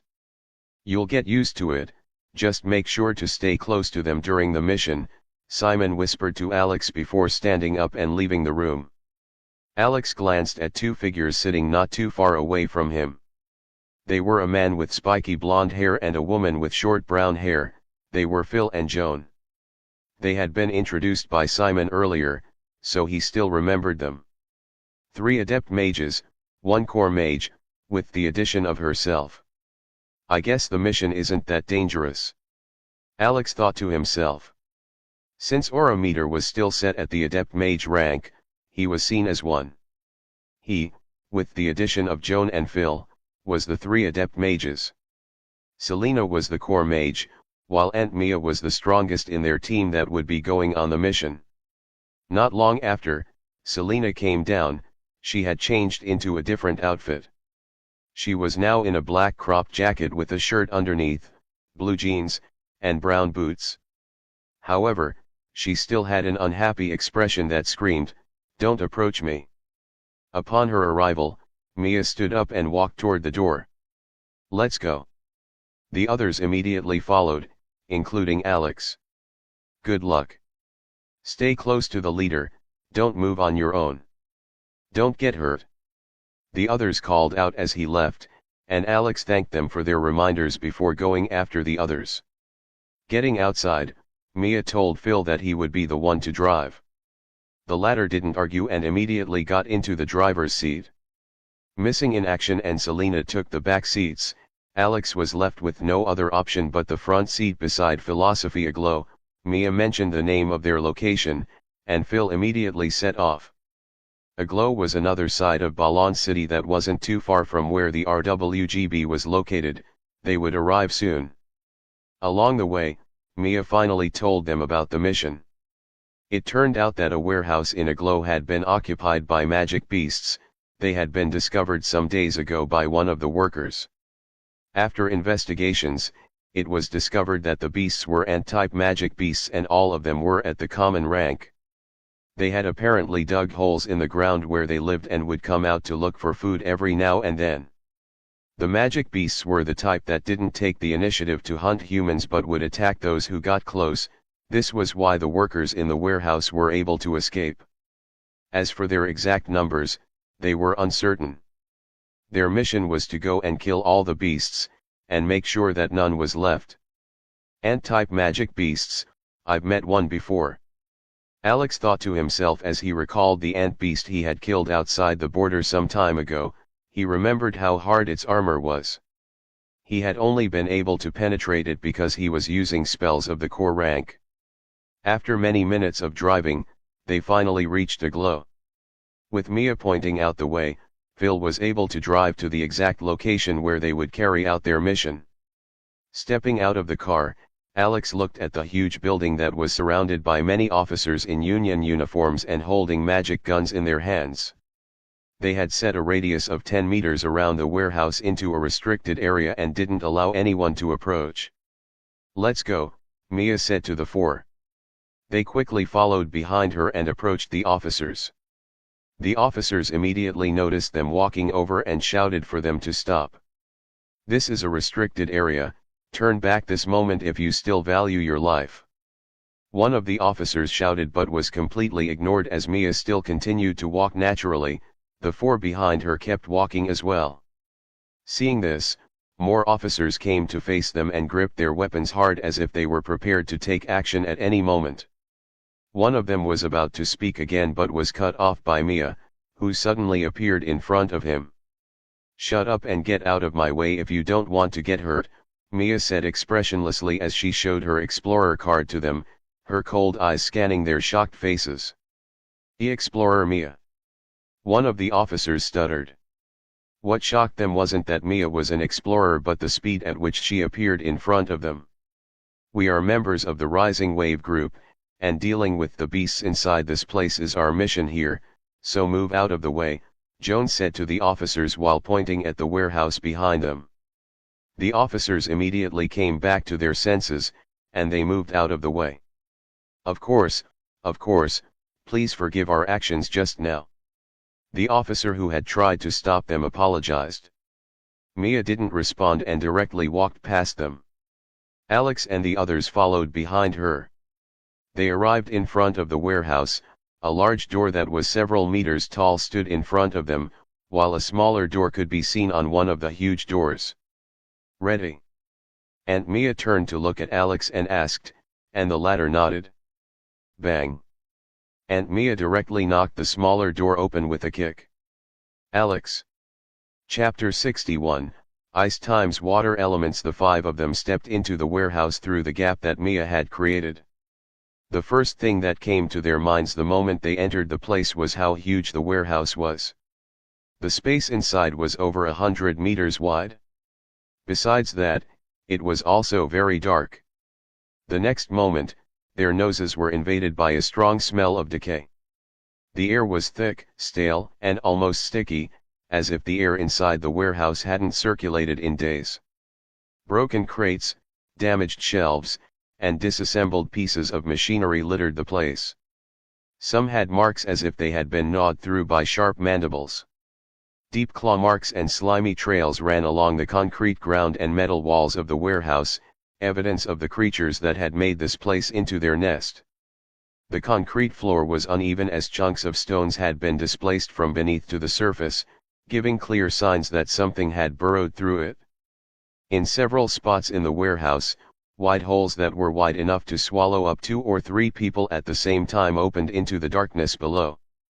Faint chattering sounds echoed through the darkness, multiplying and bouncing off the high ceiling of the warehouse like whispers of warning to the intruders. Dim red emergency lights flashed from above and cast occasional glows that danced over the fallen crates and shattered glasses on the ground. Though the emergency lights barely cut through the darkness, the 5 of them had no problem seeing. They were all mages after all, and their visions were several times better than those of normal humans. At the far end of the warehouse, a pile that looked like discarded uniforms and tools lay half submerged in sticky translucent slime. Whatever had claimed this place hadn't just moved in, they had transformed it. TCH, this makes me sick. A dissatisfied voice sounded after someone clicked their tongue. It was Selena, who was scanning the place with her eyes. Because of the darkness before them, her eyes seemed to be glowing faintly. But in fact, it wasn't just her. Alex and the rest were the same as they observed the place. As someone at the expert mage rank, Alex could sense the creatures moving around underneath the warehouse. He believed that Mia could sense them too. There were tens of them. All right, let's get to work. Watch carefully, Alex, this is something you can't learn at the academy. Aunt Mia suddenly said as she stepped forward. The eyes of everyone immediately fell on her figure as they waited to see what she was about to do. Now standing 2 meters in front of the group, Mia's eyes suddenly lit up with blue light that illuminated the space in front of her like a torch. The next moment, shining blue stars began to appear ahead of her, one after the other, in quick succession, and they quickly reached 25 stars. So she has the water element, Alex thought to himself in surprise. Considering the character that Aunt Mia had shown up till now, Alex thought that she would have a different element with strong offensive power. While Alex and the others watched, the 25 blue stars rose above Mia's head, releasing strong light that bathed the entire warehouse and dispelled the darkness completely. The next moment, thin blue energy threads began to connect the stars into star patterns before combining the star patterns into a huge blue constellation that was like a blue glowing formation above her head. What shocked Alex was that it had taken Aunt Mia only 2 seconds to complete the star constellation. Her speed of forming a star pattern was faster than any other he had ever seen. After connecting the star constellation, a powerful feeling appeared in the warehouse as they could sense the strong water energy. It was as if an invisible large wave was surrounding them. For a few more seconds, nothing happened. That was until a small drop of water that was tear-shaped appeared in front of Mia. It was only the size of a nail at first, but quickly began to grow bigger and more dazzling. In less than 10 seconds, the small drop of water had transformed into a large body of water that was bigger than the car that they had come in, and Mia looked small in front of it. This scene shocked Alex. Was this possible? He had never heard of such a thing happening. As the body of water in front of her grew bigger, Mia glanced at Alex over her shoulder and asked with a smile. What do you think happens if a mage gathers the energy of their element for a long time? Alex was stunned by her question, gathering the energy of one's element. What was that? Right after she asked that question, she didn't wait for Alex to answer before waving her hands. The body of water that was now the size of a small house floated in the air like a live creature and followed the movement of her hands. Under her control, it flew deeper into the warehouse before suddenly collapsing onto the ground. Rumble. The ground trembled due to the force of the impact, and the body of water immediately exploded and drowned the warehouse. Alex was further shocked by this, and he couldn't help but stare at Aunt Mia, wondering what she was trying to do. Could flooding the place really flush them out? But seeing how calm Selena and the other two were, he kept calm and watched. Following the trembling of the warehouse, the water rushed through the countless holes in the floor and left only a small quantity at the surface. What came next were loud, shattering sounds of the creatures that were underground, as well as the surging water that was making them become so noisy. The next second, with a loud boom, water shot out from the countless holes like water jets, sending one ant after the other into the air. It was as if a rain of water and ants was occurring in the warehouse as gravity took action. Joan, now. Mia called out as she watched the ants fall to the ground. On it. The short-haired Joan answered and rushed forward while summoning her pale blue stars. There were only 5 stars since she was an adept mage. Reaching in front of Mia, she began to connect the stars. Her connecting speed also stunned Alex. She was even faster than Laura and had used a bit over 1 second to form her star pattern. Immediately after she completed the star pattern, Joan shouted the name of her spell. Freezing Wave. The temperature in the warehouse suddenly dropped as a jet of cold air spread out from her star pattern. Frost that was visible to the eyes began to appear the next moment and spread through the warehouse, freezing all the water as well as the ants that had just landed on the ground, rendering them unable to move for some time. Alex was in a daze as he watched. He felt that this was what fights involving mages should look like. Although Joan's spell was only at the adept rank and not supposed to have so much power, it had gotten stronger with the presence of water.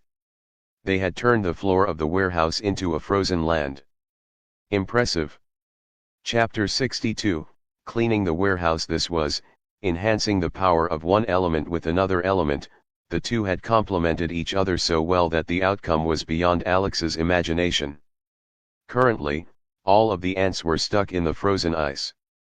There were over 50 of them.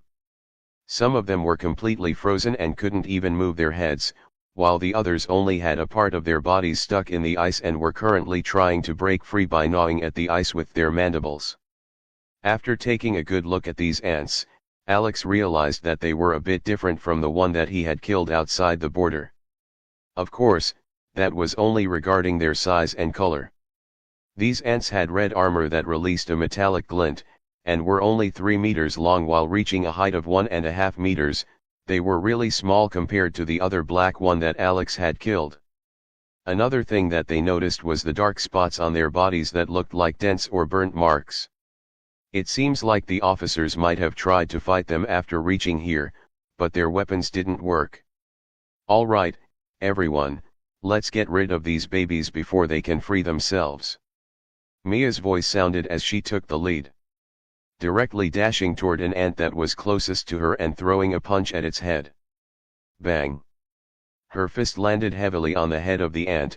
The ant didn't have the chance to struggle before its head exploded along with the ice around it. After dealing with that ant, Mia moved toward another ant. Seeing this, the other ants began to make loud noises. The speed at which they gnawed at the ice locking them increased. Selena, Joan, and Phil did not attack the ants like Mia. They used spells instead since their brute force might not be able to pierce through the hard armor protecting the bodies of the ants. Well, Selena might be able to kill them like that, but she didn't feel like stressing herself. She stood in one place as her eyes lit up with purple light. The purple stars of the lightning element appeared above her and connected quickly.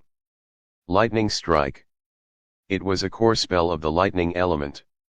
A thin thread of purple lightning that released a destructive pressure shot out from the 2 star patterns above her and made its way toward the ants that were still struggling to break free. Bam! Bam! Bam! freeobnovel.com.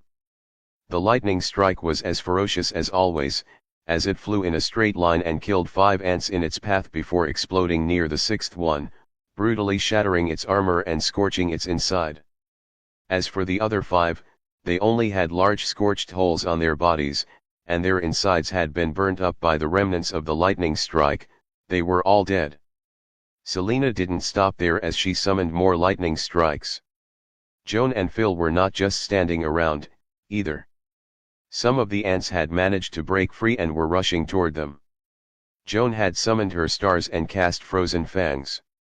3 icicles that were 1/2 meter long and 3 centimeters thick shot out from her pale blue star pattern and flew toward the ants, impaling them to the ground before freezing them completely. As for Phil, he was using the spell Earth Control with 2 of his palms on the ground. The range he could cover had definitely reached 10 meters, considering how he had managed to impale some ants in the distance by bringing pointed rocks from underneath them. Those ants that were rushing toward him all had the same fate. They would immediately be impaled from below the moment they crossed a 10-meter radius near him. In less than 1 minute, the number of ants left did not reach 10 anymore. Their killing speed was out of the world. The students at the academy are nothing but jokes. This is what a real mage should be like. Alex thought to himself as he watched with interest. He was told not to do anything and just watch. Although he wasn't happy about this, he still obeyed and stayed at the entrance while they cleaned up the ants. However, Alex suddenly noticed something at this moment.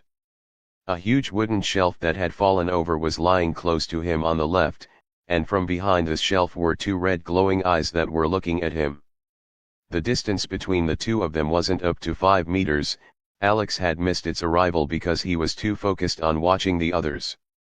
Immediately after realizing that it had been discovered, the owner of the red eyes jumped at Alex from its hiding. It was another ant that was twice the size of the rest. Alex. Phil, who wasn't far from Alex, noticed something and turned around. His eyes widened when he saw the huge ant jumping at Alex. He opened his mouth and screamed at the top of his lungs.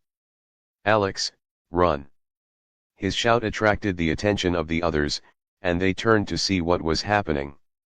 Their eyes also widened when they saw that the ant was already above Alex and would fall on him at any moment, but Alex didn't look like he was prepared to dodge.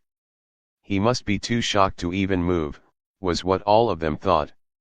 Aunt Mia's eyes blazed with a fiery glint as she gritted her teeth before turning around. At the same time, the ant had finally reached Alex, and its legs were less than a meter away from him. So slow, Alex thought to himself. He could easily dodge the ant by stepping back, but it would look strange since the others were looking at him, and an adept mage shouldn't look so calm in the face of a magic beast.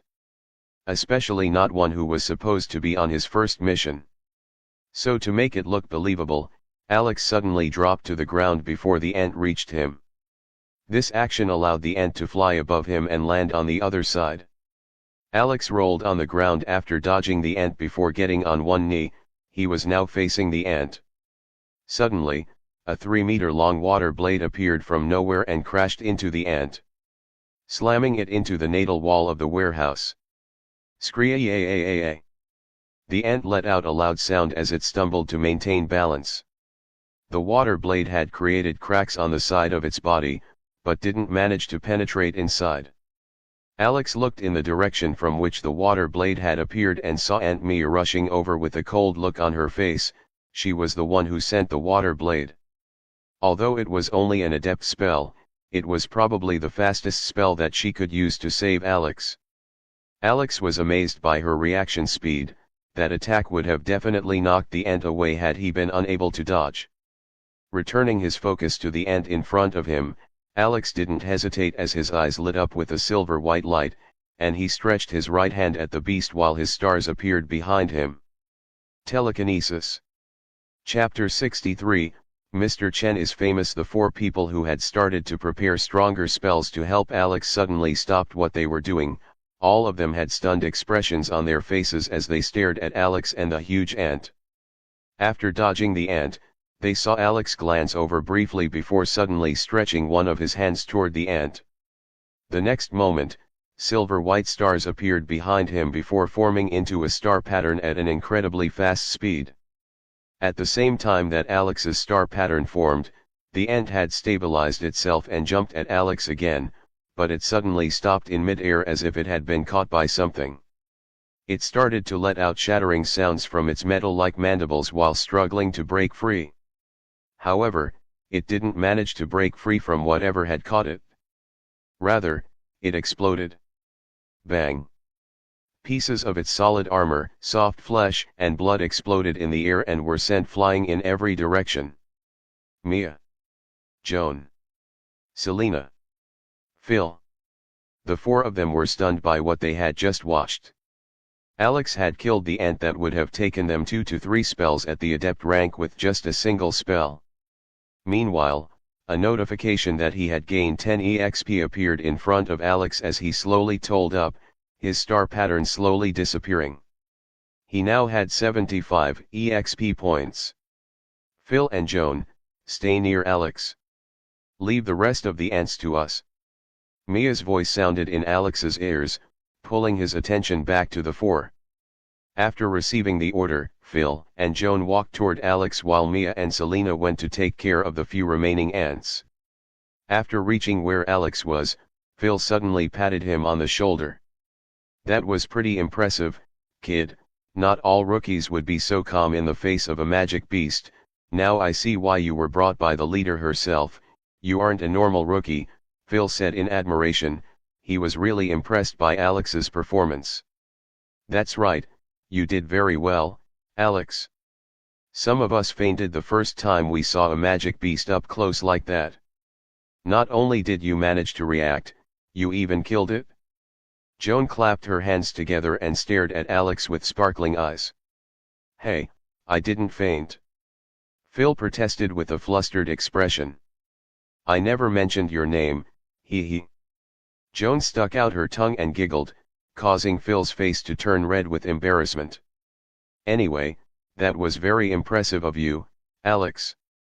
As expected of the space element, it's stronger than most elements. Joan returned her attention to Alex. The latter responded with a thanks while scratching the back of his head. He found the interaction between Phil and Joan very amusing, the two of them must be close. Selena and Mia were already done killing off the remaining ants at this point and had finished storing everything in their magic storage devices. They came to meet the remaining three.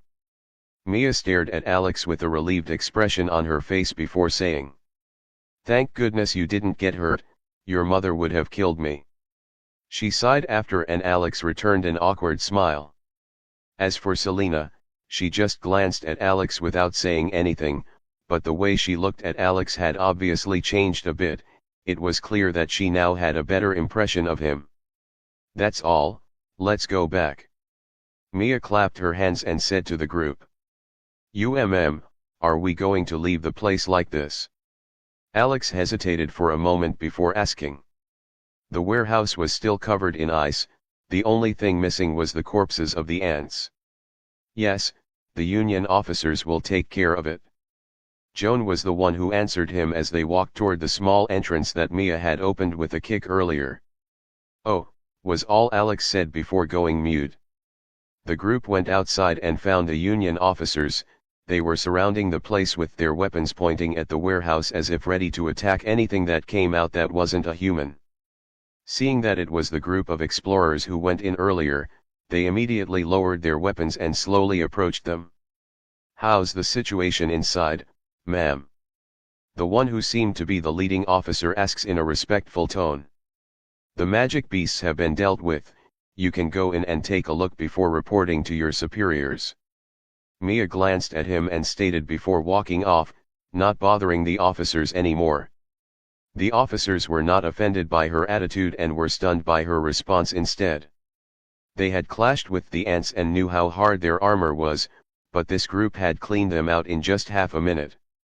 As expected of mages, they are indeed above us ordinary people. An officer sighed with emotion. The Rising Wave group, didn't know that they were so powerful.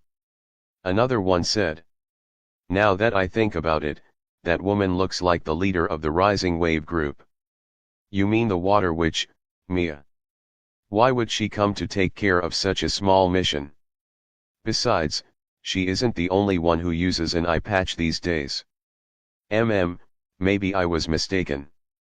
The officers chatted as they approached the warehouse. They passed through the opening that Mia had kicked open and entered the place. What welcomed them was a ruined warehouse that was covered in ice. The officers. Meanwhile, Alex and the others had returned to the car. Phil took the driver's seat as usual and controlled the car onto the road as they sped off. Mia told him to return to the group's base first before coming to the Union building in the commercial district with her and Selena. They had to turn in the mission and also exchange the corpses and mana cores of the ants. Some minutes later, Alex and Joan were dropped off in front of the RWGB before Phil drove off with the two women. "Come, let's go inside and wait for them." Joan invited Alex inside with a smile. Both of them entered the living room of the three-story building and found the rough-looking man who had tried to recruit Mr. Chen the other day. He was arguing with another member about something. "Are you really saying that you tried to recruit Mr. Chen? You expect me to believe you?" The other member, who was a man with a huge build but a friendly face, asked with an unconvinced tone. "I'm not lying," he was even about to accept before those bastards of the Dark Star group came and interrupted. They must have annoyed him and made him leave without saying another thing. The rough-looking man said in his defense. "Yeah, you're right. Like Mr. Chen would even spare someone like you a chance. I heard he's an important guest of the Union. Heck, he might even be someone from the Union Corps in the capital. What makes you think he's someone we can recruit? The huge man hissed. At this moment, Simon came out from the kitchen with a plate of food in his hand.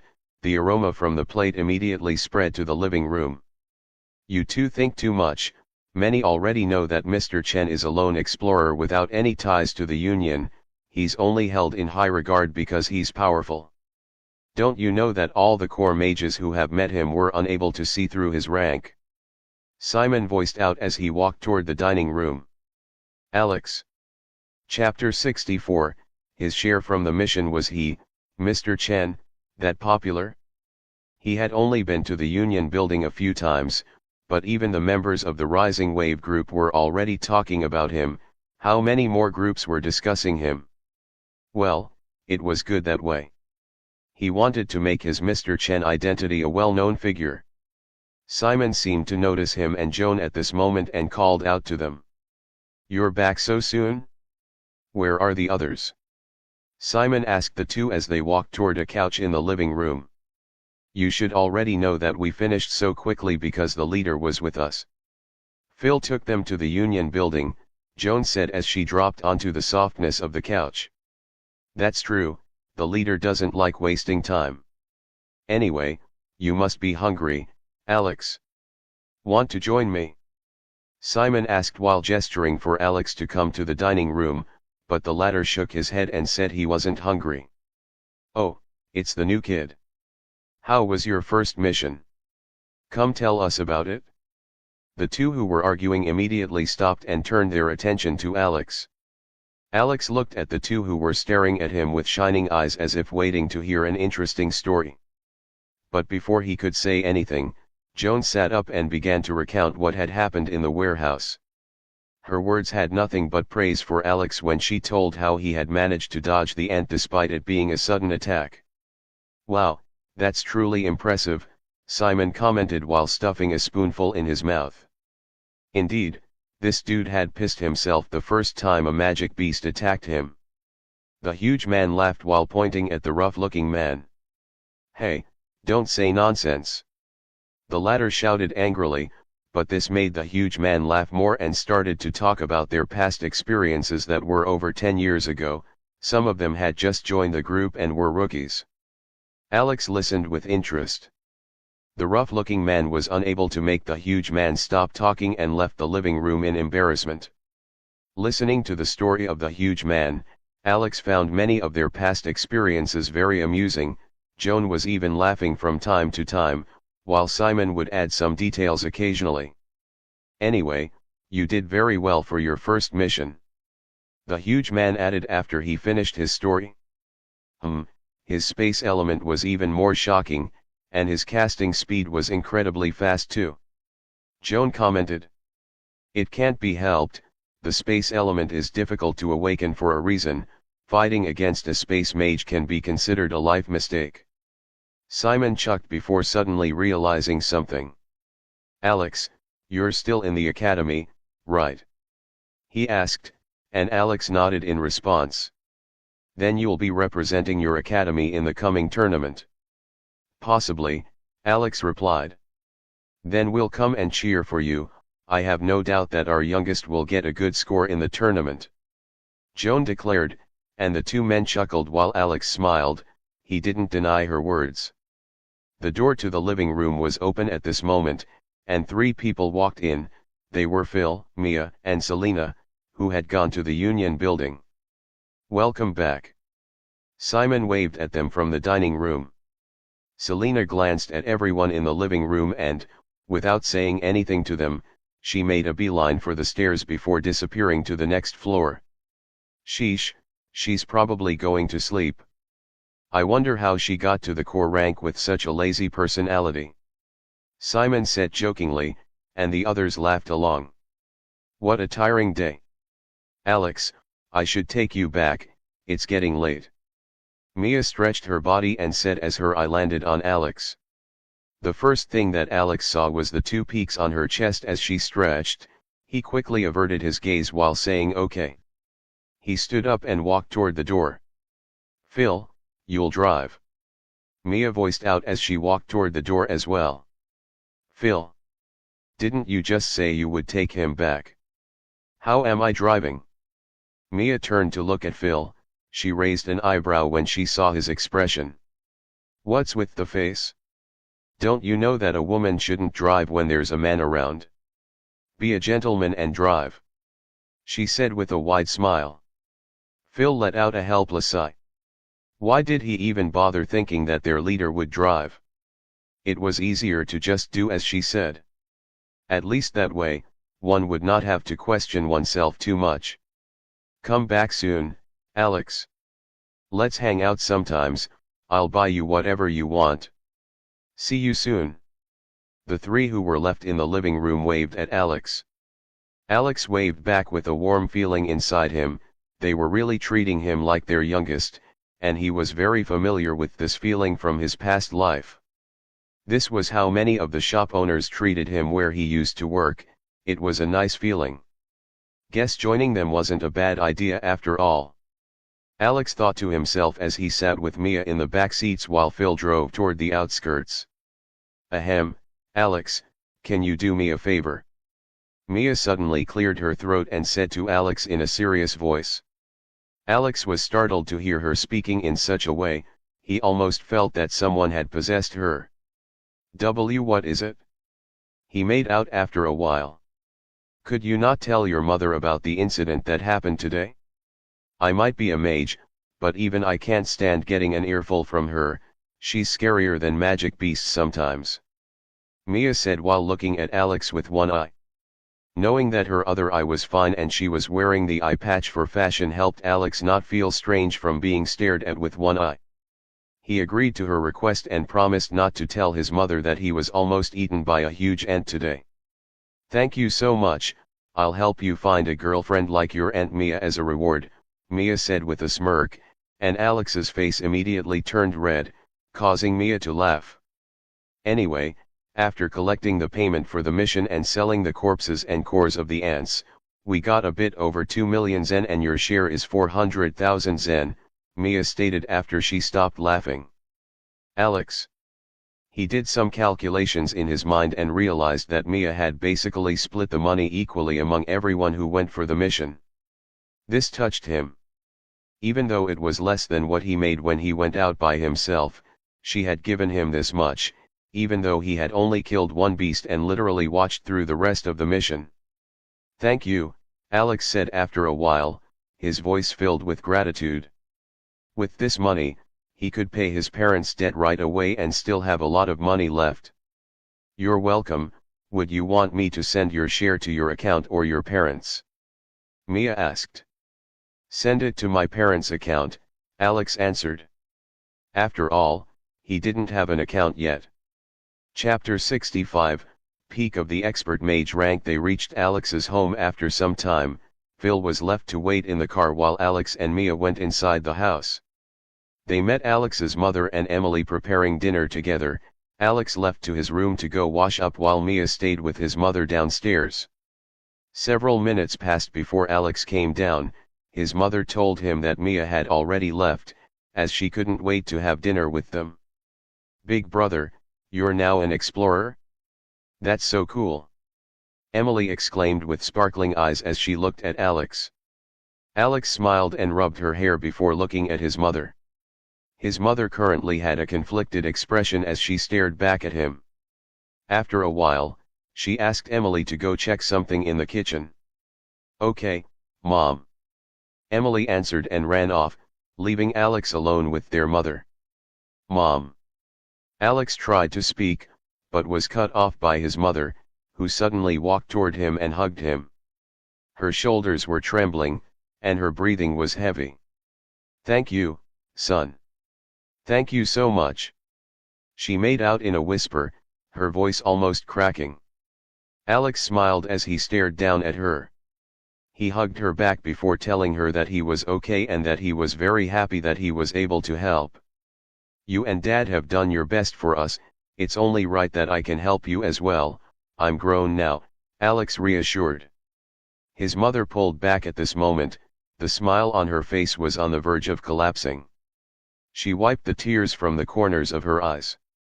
"You're right, my little boy is now grown, I didn't realize earlier," she said as a smile broke through her sad expression. "Still, you have to create a bank account as soon as possible. I can't keep taking your money, you'll need it more as a mage," she said after calming down. "It's fine, Mom, I can always ask you to buy me something if I need anything," Alex explained. The truth was that he planned to let his parents take all the money he would make from the Rising Wave group. He had more than enough, as Mr. Chen. "No, I insist. A man needs to have his own money," his mother said stubbornly, not letting Alex refuse her. Alex smiled helplessly, he was still fine with it. The day continued. Mr. Zoran returned after some time. He looked very exhausted and on the verge of collapsing into the embrace of sleep. Either way, he still went to clean up before coming to have dinner with his family. Everyone went to their separate rooms afterwards. As usual, Alex spent the night reading and farming EXP points. He didn't forget his primary goal, gaining EXP was the most important. Soon, notifications began to appear in front of him as hours flew by in a breeze. 6 a.m. the next day. Mission complete, 5 EXP. Mission complete, 5 EXP. Daily mission. Weekly mission. Reward, 20 EXP. Alex got up from his bed and stretched. He summoned his system profile while at it and took a look at it. He saw that he now had 160 EXP points after reading all night. 160 EXP, huh? Alex mumbled to himself and, without wasting time, he used 100 EXP to level up. Ding. System level up. Level 14, level 15. High stage, expert mage rank. Peak stage, expert mage rank. The notifications appeared in front of his eyes as he felt himself grow stronger. The feeling was more evident in his soul C, which had increased in size after he reached the peak stage of the expert mage rank. Alex called out his system profile after relishing in the feeling of growing more powerful. Almighty Path System, error, host, Alex Zoran level, 15 EXP for next level, 60/100, error, rank, peak stage, expert mage rank. Elements, space. Lightning special abilities, dual element body, the host can use 2 elements. Void walk, the host can move through the void between 2 fixed locations, cannot change directions midway. Distance depends on the strength of the host. Aura master, the host can mask his rank and show a fake rank, the fake rank must be lower than the true rank. Craftsman, the host can use EXP points to create spells related to his elements. The amount of EXP used in crafting will be determined by the system based on the strength of the spell crafted. Special items, all-knowing mask, the host has master level appraisal knowledge and can conceal himself from the prying of others. Pendant of deterrence, the host can release the aura of a powerful mage from the pendant, the aura from the pendant will be 2 ranks higher than the target of the host. Indestructible robe, a robe that can block a strike of anyone below the sage stage.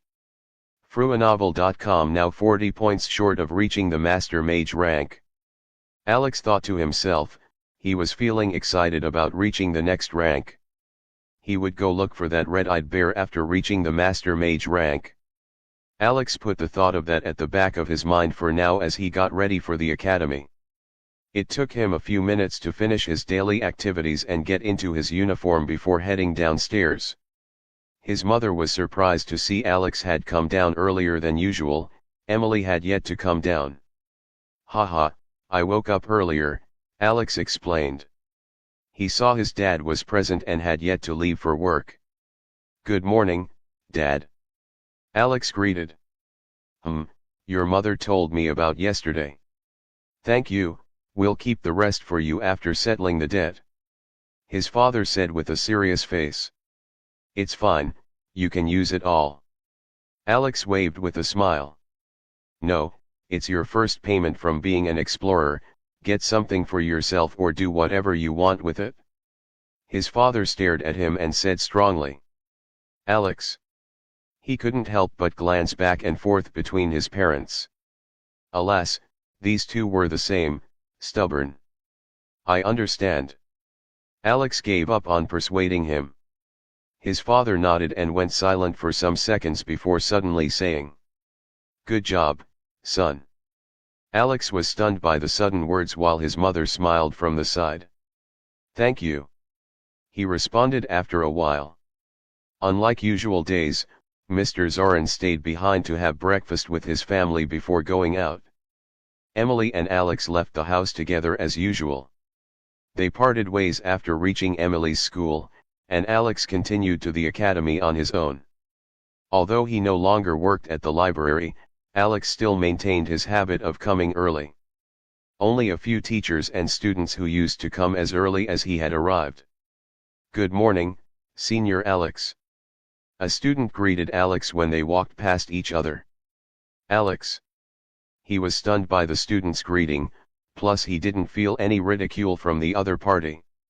Strange, Alex thought to himself as he kept walking. But again, Alex met a teacher and the same thing happened. "As early as always, if only other students were like you," the teacher said with a smile before walking by. Alex was puzzled. What the hell was going on? Chapter 66, Third round of the competition. Freeobnovel.com classes continued as usual as time passed, but Alex felt that something was very different. The most obvious was the way the students were now behaving towards him. No one was throwing him disdainful glances as usual or saying anything to mock him. During classes, some teachers even tried to make him interact in class by asking him questions. The way that the students looked at him had also changed. Some had fear, and some had admiration in their eyes. It was something that Alex wasn't used to.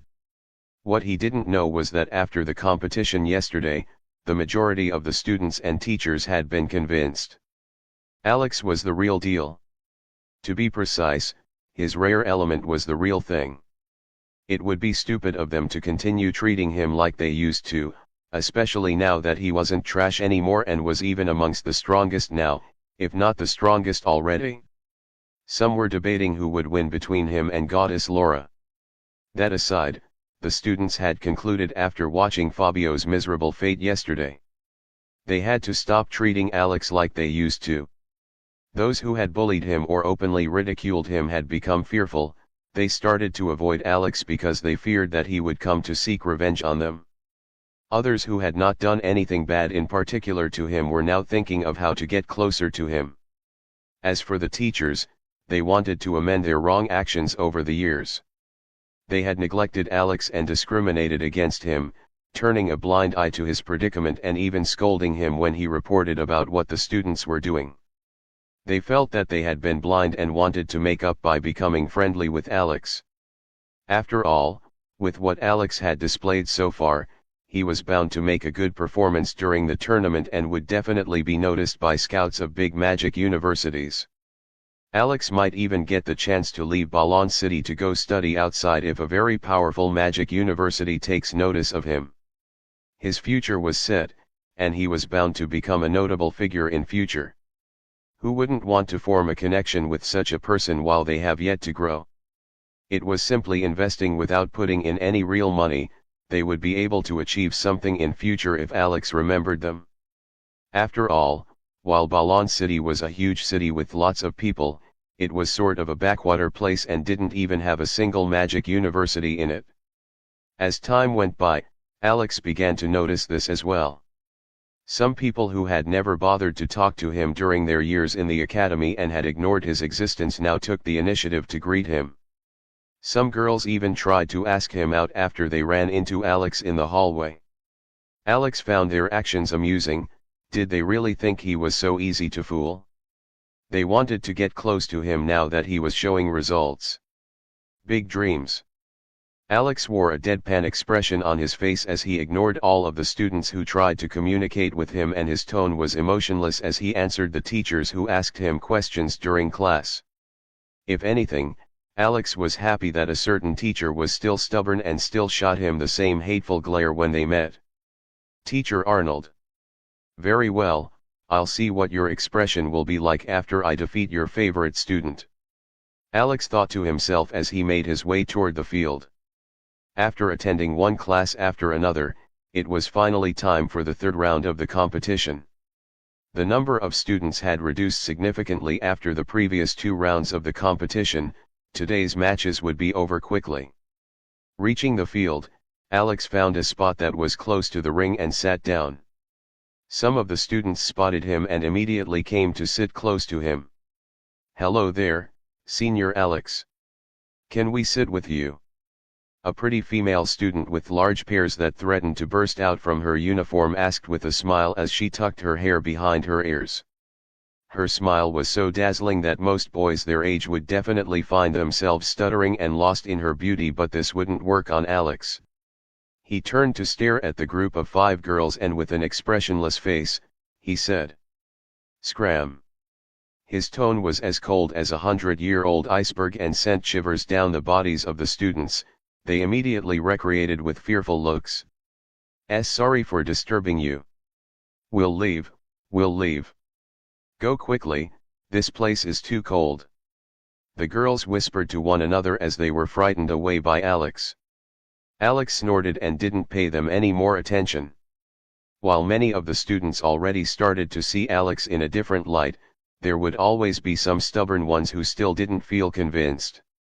A boy with a handsome appearance, short white hair, pretty blue eyes, and a pale white cloak around his shoulders stared at Alex from another side of the seating area. He had a calm look on his face and his eyes showed arrogance as he stared at Alex. "Just a bit of attention and he's already acting like some big shot, humph." The boy snorted silently before moving his gaze away. The competition soon started and students were being called down to the ring. The students watched the fights between the students, but their topic of discussion was still Alex. Who was going to be Alex's next opponent? Was Alex going to lose? Who was stronger between Alex and their goddess Laura? The students discussed excitedly. Some students who sat close to Alex's position even praised him loudly, trying to make a favorable impression on Alex. Seeing that Alex didn't react to what they said, the students didn't give up and even began to glorify him as the strongest student. They went as far as arguing with Laura's fans. Alex completely ignored all of this. His attention was on the students fighting in the ring. After a few more fights, his number was finally called and he went up to the ring. Unlike the previous times when he had received waves of ridicule from the students, many of them cheered for him enthusiastically. For a moment, the field was filled with voices that were cheering for him. Ignoring all of this, Alex slowly walked to the stage and waited for his opponent, who soon appeared. It was a boy who looked to be around 17 and had a red cloak attached to the shoulders of his uniform. From the shade of his cloak, one could tell that the student was a Year 3 student. "Begin." The teacher gave the command, and the students watched with anticipation for what would happen next.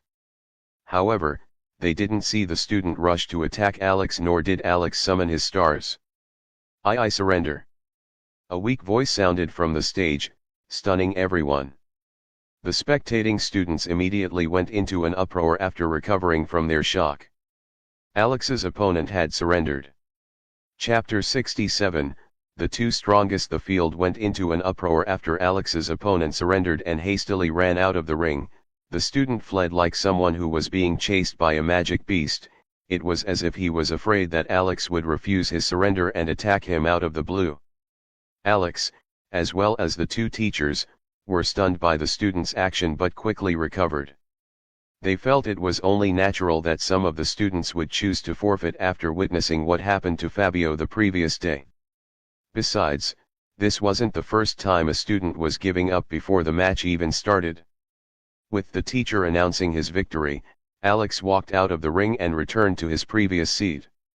Meanwhile, the students discussed as they watched him walk to his seat. "I don't blame that kid, though. I would have done the same. Only a foolish person would continue with the fight after seeing what happened to Fabio. One should know their limits." "True, true. Senior Alex isn't someone anyone can just face. I reckon that only Goddess Laura can face him at this point. Man, I still think that student was too weak-minded, he should have at least waited a bit, doesn't he care for his dignity? What's the use of dignity when your face is swollen or you get trashed around? You'll only become more ashamed.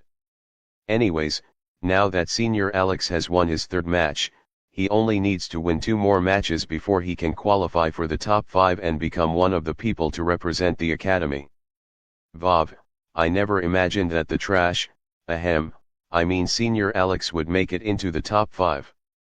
Do you think he'll face Goddess Laura within his next 2 matches?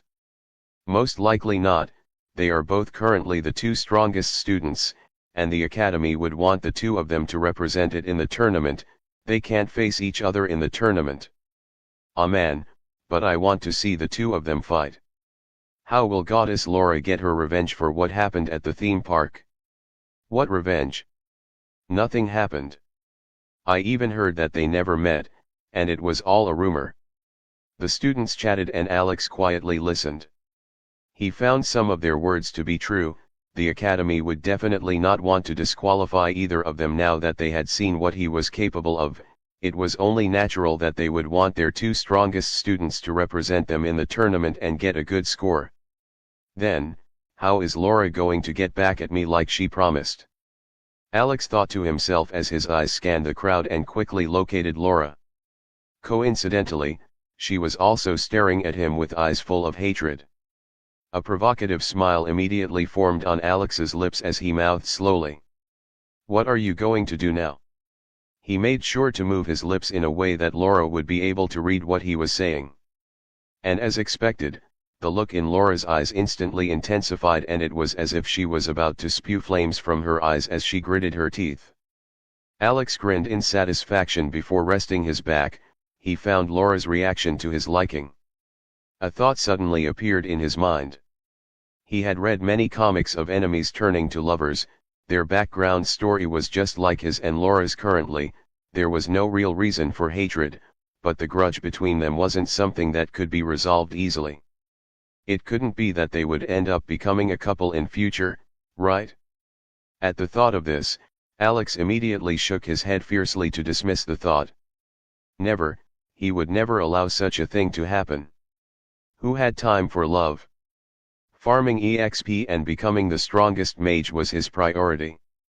And if he ever had time to consider a relationship, it would definitely not be someone like Laura. For some reason, he disliked the girl and wanted to anger her to death. The competition continued and soon reached Laura's turn.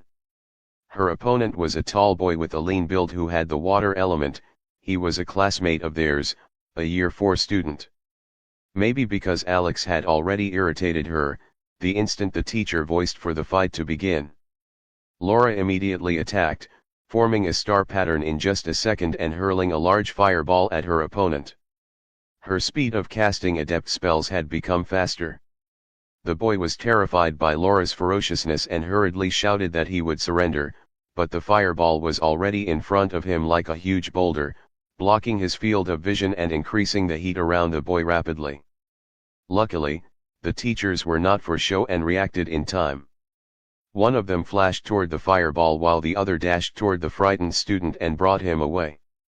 As for the teacher who went to stop Laura's attack, he was stunned that he needed to use more mana than needed before he was able to successfully stop the attack. These students are turning into something else. The teacher thought to himself as he stared at the cold-faced Laura. Student number 1, wins. Time passed quickly. Currently, Alex was making his way out of the academy as unusual right after the end of the last fight. He made his way through the quiet hallway and headed for the large double door of the academy building. However, just as he made a turn at a corner, Alex saw someone standing in the middle of the hallway some distance away. Long yellow hair, small face, average height, and fair skin which softness can be seen with the eyes. Beautiful brown eyes that curved like blades and thin eyebrows that shielded the pretty pair of eyes, a straight nose and plump rosy lips. An hourglass body that could not be hidden by her uniform, she stood in a posture that further highlighted her curves. It was a gorgeous female student with a matching yellow cloak around her shoulders. She looked to be around the same age as Alex, but her body could rival those of most female teachers. The girl's face instantly lit up with a bright smile that reached her eyes when she saw Alex, and she immediately rushed over with a cute run. "Senior Alex, I've been waiting for you," the student called out, her voice sounding like a sweet melody. But despite all of the girl's attempts to act cute in front of Alex, his face was as hard as a rock. He was trying to recall who this person was. She looked familiar. His eyes flashed as he finally remembered after running through his new memories for a moment. He now recalled why she was familiar, and a wave of emotion surged in his heart. It was anger. This student was named Lillian, and she was a second-year student. She had entered the school 2 years after Alex and had actually become friends with Alex and Nora. The three of them were close, or so they thought. Because of her, many students started bullying Alex and Nora even more, and she would seem like she was defending the two of them, but in fact, she was enjoying it and would only step in after the students had already done what they wanted to do. It wasn't until after a year that she got bored of using others to torture them that she told them the truth in front of their class and walked away. Alex's eyes narrowed as he remembered this. What does she want now? Chapter 68, Lillian. Master Mage rank, what is it? Alex asked. His tone wasn't friendly in the slightest, but Lillian acted like she didn't notice. She stopped in front of Alex and tried to hold his hand, but Alex moved his hand away, letting the girl miss. Lillian giggled at his action. She didn't appear awkward. Why is Senior Alex avoiding me? Did I do something wrong? Lillian asked, wearing a clueless face with a finger on her lower lip. But Alex just stared down at her with a cold gaze. He had to admit that this girl was rather cute, but that was what allowed her to easily manipulate others. He would have fallen for her act if he didn't already have experience with her. Well, not technically him, but it didn't matter. Without saying another word, Alex tried to move around her and continue towards the door, but the girl stepped in front of him. She now had a sad expression, sad puppy eyes, and trembling lips. It was as if she was about to cry. Senior Alex, please wait. Are you still angry at me about last time? But I only did it so that those people would stop bullying, and Senior Nora, I didn't really mean what I said. Nora spoke quickly. Her tone was very sincere as she stared at Alex right in the eyes. She is such a good actress, she should stop being a mage and go act instead. Alex thought to himself. Then why are you here now? He inquired. Lillian's expression immediately took a drastic change upon hearing Alex's question. Her fingers played with her hair, and she lowered her gaze to Alex's waist level. She appeared very shy. Well, I saw that Senior Alex isn't like before anymore and can no longer be bullied by being my friend, so I thought we could go back to how we used to be. I've been very lonely in the academy since I stopped following Senior Alex and Senior Nora, but I had to keep my distance to protect both of you. She explained. Alex's eyes twitched as he listened to her. He had the urge to toss a lightning spell at her face. She was talking as if they were not in the same academy. She had been lonely since she stopped hanging out with them. What a load of crap. Lillian was the second most popular student in the academy since she entered. Her looks were second only to Laura's. They could even be said to be equal, but both of them had different styles. Laura was a beautiful cold goddess, while Lillian had the cute and adorable junior sister demeanor. The only reason why Laura was more popular was because she was the most talented student in the academy and also came first. She was already popular before Lillian came. Alex felt great disgust toward the girl after listening to her lie. She now wanted to hang out with him because he had stopped being trash. Fat chance. Alex took a step closer to Lillian and bent his body slightly, bringing his face beside her ears. Lillian immediately blushed when she noticed this and her body stiffened, a shy smile forming on her face. But Alex's next words made her entire body tremble. Don't ever come near me again. If you do, I'll make you regret it. Alex whispered softly. He didn't wait for the girl to respond before walking past her. Lillian stood rooted in place even after Alex left. Her eyes were wide and cold sweat formed on her cute face. For some reason, Alex's words had sent bone-chilling cold down her body. Minutes passed but Lillian still remained standing there, her eyes fixed on the ground as if she was staring at something. Isn't that Lillian? What's she doing there? Did you think she came to find Senior Alex? Could be, they used to be closed back in the days before she did that. Maybe she wanted to apologize. A lot of students who came from the field saw her and chatted amongst themselves, but Lillian didn't react, she just kept standing there. After some time, she slowly raised her hand and stared at them, her hands were trembling. This feeling, I love it. She suddenly said, a wild smile on her face. Meanwhile, Alex was on his way home. Although the fights today were few, and they had closed earlier than the last two times, Emily's school had closed much sooner, so the girl had gone home without waiting for him. After minutes of walking, Alex finally got home. He didn't find anyone home and guessed that Emily had followed his mother to get something for the house. Quickly taking a bath, changing into casual clothes, and heading out. It's been a while since he went out alone. He wasn't going to the RWGB today, he was going to the farm EXP. Taking his usual route, Alex got a cab to take him close to the border before finding a place to get into his Mr. Chen outfit. He headed for the border after putting on his robe and mask. As usual, there were some officers stationed there. Some of them had seen him before, so they immediately let him through without asking questions.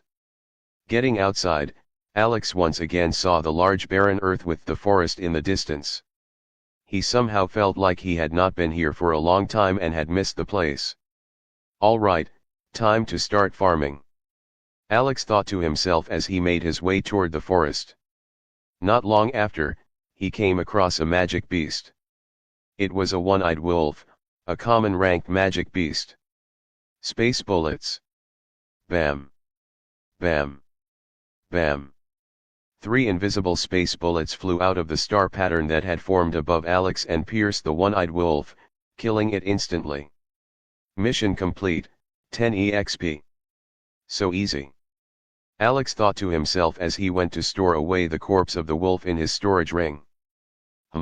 Magic beasts of the common rank no longer posed any difficulties to me, should I go deeper into the forest? Alex thought to himself after he stored the body of the beast. Since he was now at the expert mage rank, killing beasts at the common beast rank was no different from bullying. At the thought of this, the image of a certain bear suddenly appeared in his mind. Alex quickly shook his head, he was getting too confident. Why was he in a rush to go deeper into the forest? Who knows the kind of powerful creatures that could be hiding there? He might lose his life if he ran into a magic beast that was stronger than a sage rank mage. Although the chances of that happening were almost non-existent, it was never zero.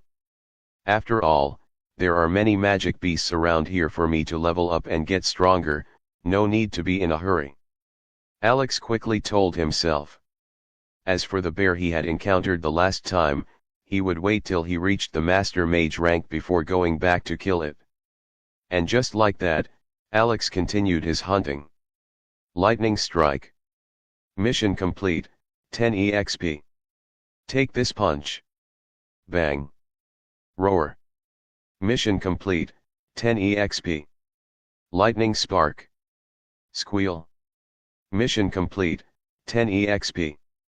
Time passed swiftly, an hour and a few minutes later. Alex could be seen standing on a tree branch that was several meters above the ground, the indestructible robe covering his entire figure and the all-knowing mask hiding his face. He was currently staring at his system profile. Daily mission complete. Weekly mission complete. Kill magic beasts, 35/5 reward, 70 EXP. Almighty Path System, error, host, Alex Zorin level, 15 EXP for next level, 470/100, error, rank, Peak Stage, Expert Mage Rank Elements, Space. Lightning Special Abilities, Dual Element Body, the host can use 2 elements. Void Walk. Alex's eyes flashed with excitement behind the all-knowing mask. He had killed a total of 34 magic beasts within the last hour and some minutes, adding the rewards from completing the weekly mission and the 60 EXP points that he had previously. Alex now had 470 EXP points. This would allow him to level up the system 4 times. Without hesitation, Alex immediately used 400 EXP points to level up his system. Ding! System level up. Level 15, Level 16, Level 17, Level 18, Level 19. Peak Stage, Expert Mage Rank, Low Stage, Master Mage Rank, Mid Stage, High Stage, Peak Stage. Boom! A violent explosion sounded within Alex's soul. The mana in his body erupted like a volcano as he directly jumped from the peak stage of the Expert Mage rank to the peak stage of the Master Mage rank.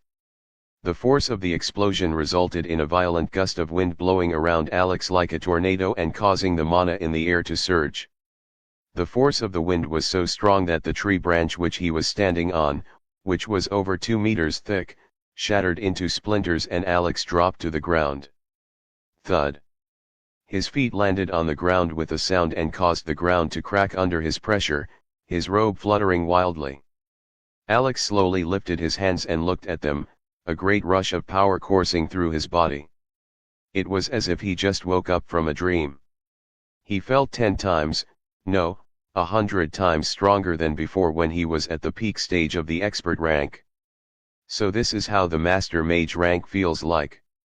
Chapter 69, Going for a Rematch. Almighty Path System, Error, Host, Alex Zorin. Level, 19 EXP for next level, 70/100, Error, Rank, Peak Stage, Master Mage Rank Elements, Space. Lightning Special Abilities, Dual Element Body, the host can use 2 elements. Void Walk. Alex felt the power flowing through his body, it was as if he just stepped into a whole new world.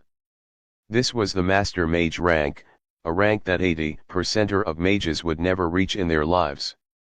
Although the difference between the Expert Mage rank and the Master Mage rank was a 1 rank difference, the gap between both ranks was like heaven and earth.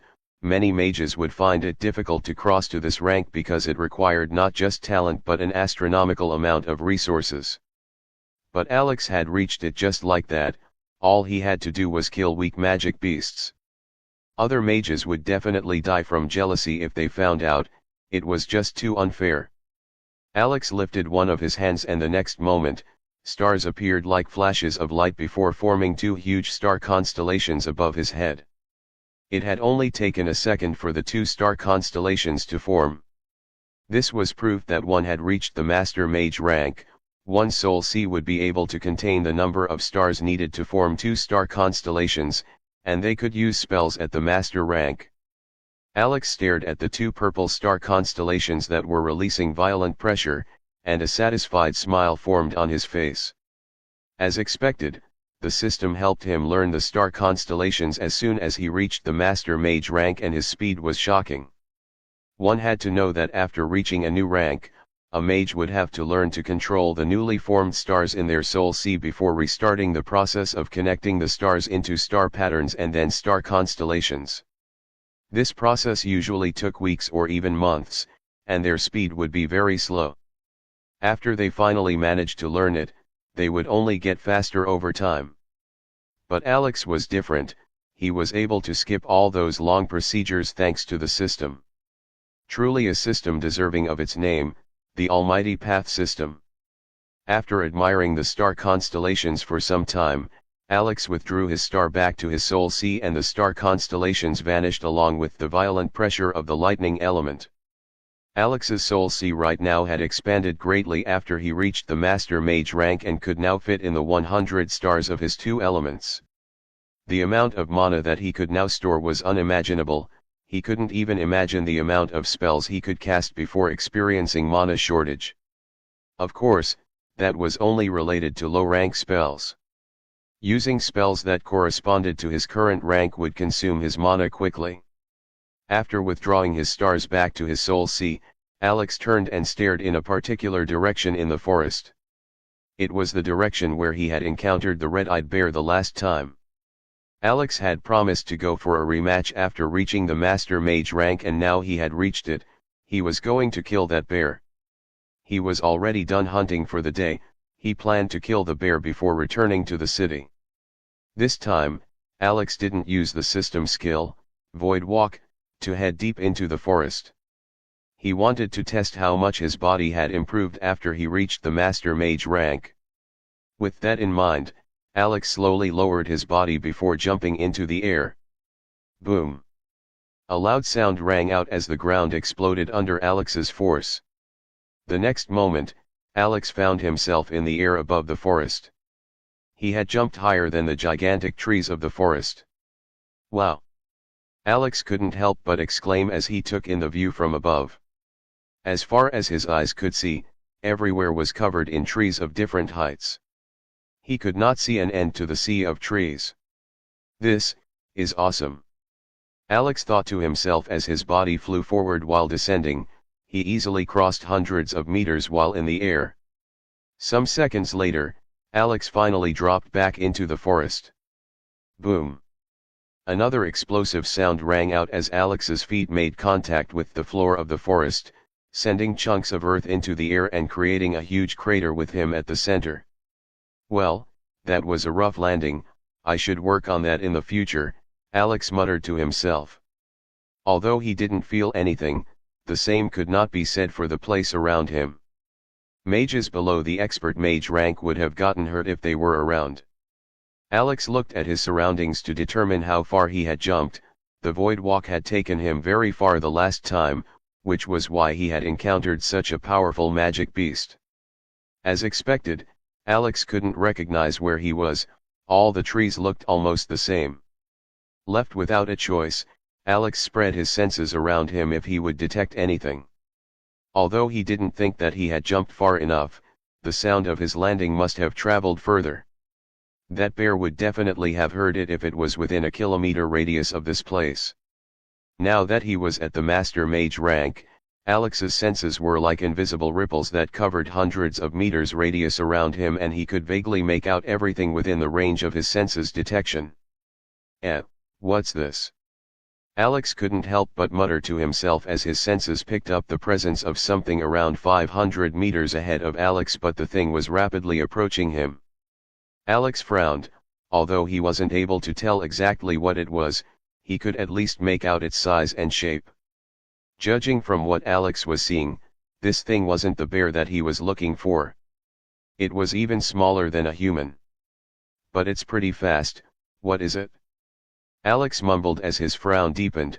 He continued to watch whatever the thing was as it rapidly approached him. 500 meters. 450 meters. 320 meters. 160 meters. 70 meters. The speed of the thing was so fast that it crossed the distance of 500 meters in half a minute. Immediately after it reached the gap of 20 meters in front of Alex, Alex switched his view back to his eyes and looked in front of him, just in time to see a red energy ball that was the size of a car tire breaking through trees and flying toward him at a crazy speed. Alex. Who the hell randomly shoots energy balls in the forest? What if someone got hurt? Although slightly stunned, Alex didn't dare to stand in the way of the red energy ball. After all, he didn't know how strong it was. So without wasting time, Alex flashed to the side, leaving after images behind him as he dodged the energy ball completely. Bam! Bam! Bam! The energy ball missed Alex and continued to fly in the same direction, crashing into trees and making them explode upon impact. How strong is that energy ball? Alex was in disbelief. He could not even imagine how many trees had been destroyed by that energy ball, but it just kept flying. Chapter 70, Facing the Red-Eyed Bear Again. Roar. A thunderous roar resounded through the forest, pulling Alex's attention away from the energy that had long flown out of sight. Looking in the direction that the energy ball had flown from, Alex saw a gigantic figure rushing toward him, its huge body knocked down trees in its way. A single glowing red eye glared at Alex with strong killing intent. Alex recognized the owner of the red eye instantly. It was the bear he had come to kill. However, Alex soon noticed something about the bear as it got close. And that was that the bear had gotten stronger as well. Weebnovko, it was still at the mutated beast rank, but its aura was now stronger than the last time. It was very close to breaking through. No wonder it's still so fast, Alex said to himself as a grin formed on his lips. The bear charged at him while roaring crazily, crossing dozens of meters in a matter of seconds. It rose up on both legs as it got closer to Alex, its 5-meter huge body towering like a huge building in front of Alex as it slammed down at him with one of its enormous hands. Alex didn't dodge this attack. Instead, he raised his hands in front of him as his eyes blazed with the light of the space element. At the same time, silver-white stars appeared above him before instantly forming into 2 star patterns. Space wall, Alex called out, and an invisible wall that was almost as tall as the bear instantly formed in front of him just before the large paw of the bear could reach him. Bam! The ground shook as the paw of the bear slammed into Alex's space wall. Alex felt the impact on his hands, but it wasn't too much for him to bear. Unlike the last time, Alex's space wall didn't crumble after just one hit. The two sides entered a temporary standstill, the bear's paw trembling on the space wall as it tried to push through and reach the masked figure in front of it, its one eye gleaming with hatred. Alex looked at the other eye of the bear that looked like a dark hole. It was his handwork the last time they met. The grin on his face widened. I see you've gotten stronger as well and can now even launch ranged attacks. Did you miss me so much that you couldn't wait to see me in person and sent an energy ball to welcome me first? Alex asked in a mocking tone. As if understanding Alex's words, the bear stood up to its full height and roared into the sky, the red light in its remaining eye gleaming brighter.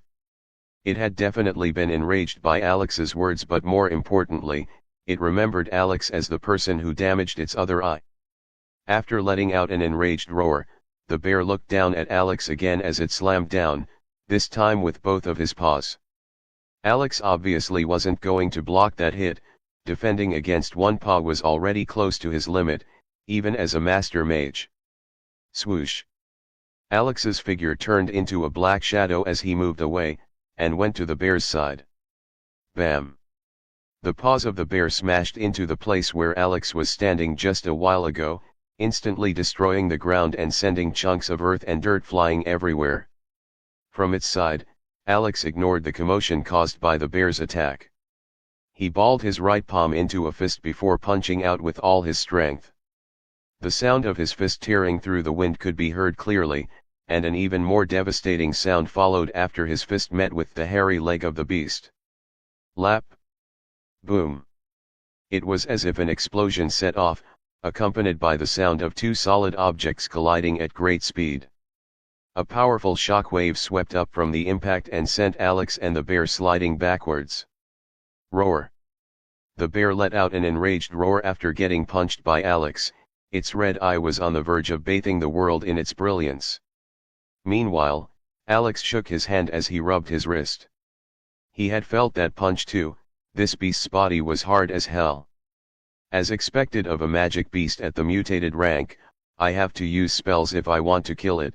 I can't treat it like those weak beasts I can kill just by hitting them, Alex muttered to himself. He didn't find it surprising that he wasn't able to deal much damage to this bear with his punch. After all, the bear was already troublesome enough when it was at the mutated rank. It was only natural that it became even stronger after reaching the semi-transformed beast rank. Just now, Alex had felt like he had punched a metal wall. A weaker mage would have lost their hand in the process. At this moment, the bear suddenly went on all fours with its head facing Alex. Alex raised an eyebrow. He was curious but wasn't planning to wait around and find out what the bear was going to do. He was about to move when he suddenly saw the bear opening its mouth, and strong winds suddenly began to blow through the forest as a powerful pressure gathered toward the open mouth of the bear. A red energy ball was quickly forming. It was about to shoot out another energy ball. At the sight of this, Alex's eyes turned silver-white as 50 silver-white stars appeared above him and connected into 2 star constellations instantly before releasing a burst of silver-white energy into Alex's body. Boom! The bear fired the red energy ball that it had condensed at this moment. And at the same time, Alex's voice rang out. Telekinesis. Swoosh. The speed of the energy ball at such a close range was not something most master rank mages would be able to keep up with. Alex was no exception. The energy ball had simply vanished from his line of sight after the bear released it. It was too fast.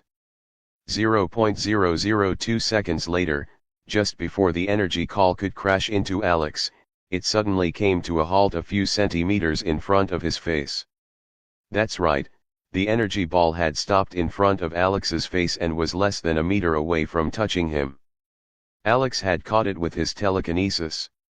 Behind the all-knowing mask, Alex's eyes were wide open and glowing with silver-white light, cold sweat could be seen on his forehead, and his heart was beating rapidly in his chest. Goodness, that was a close call. Alex breathed inwardly. He felt like sitting down to regain his bearing, but now was not the time. The bear was still alive and he had only managed to stop its energy ball by using telekinesis. As for why he had used 2 star constellations to cast telekinesis, it was because the spell that space mages could use after reaching the master mage rank was telekinesis.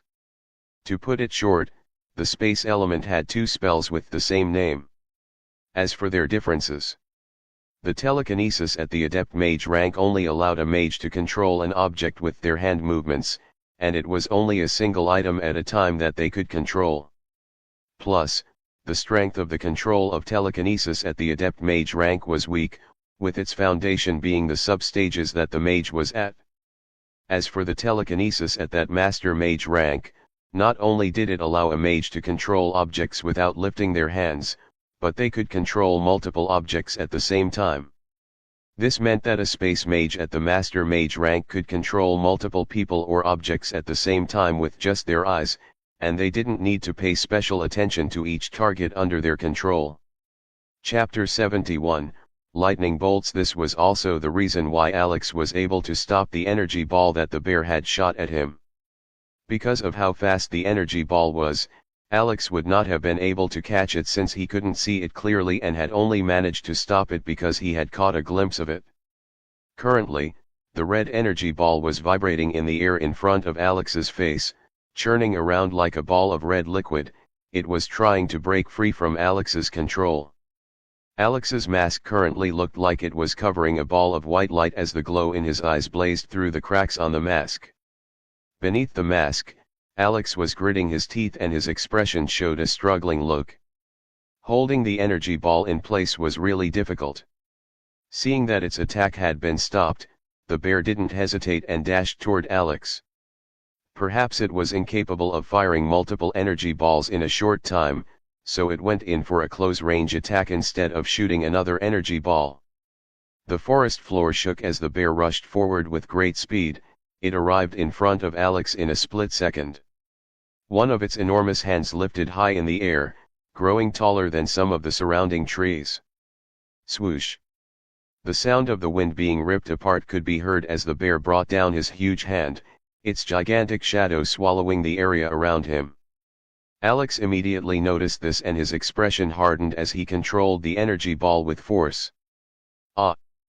He let out a scream as he forcefully suppressed the momentum of the energy ball and sent it back to the bear. Boom! Before the bear's hand could land on Alex, the energy ball slammed into its body, resulting in a violent explosion set off in their middle. The bear was sent flying like a rocket since it had taken the full force of the energy ball while the shockwave from the impact pushed Alex dozens of meters away. He had used mana to control his body and avoid crashing into any tree. In the distance, the sounds of the bear crashing into one tree after another echoed through the forest, accompanied by its loud roars. TCH, this is getting harder than I thought. Alex hissed as his feet landed on the ground after flying for almost 20 meters.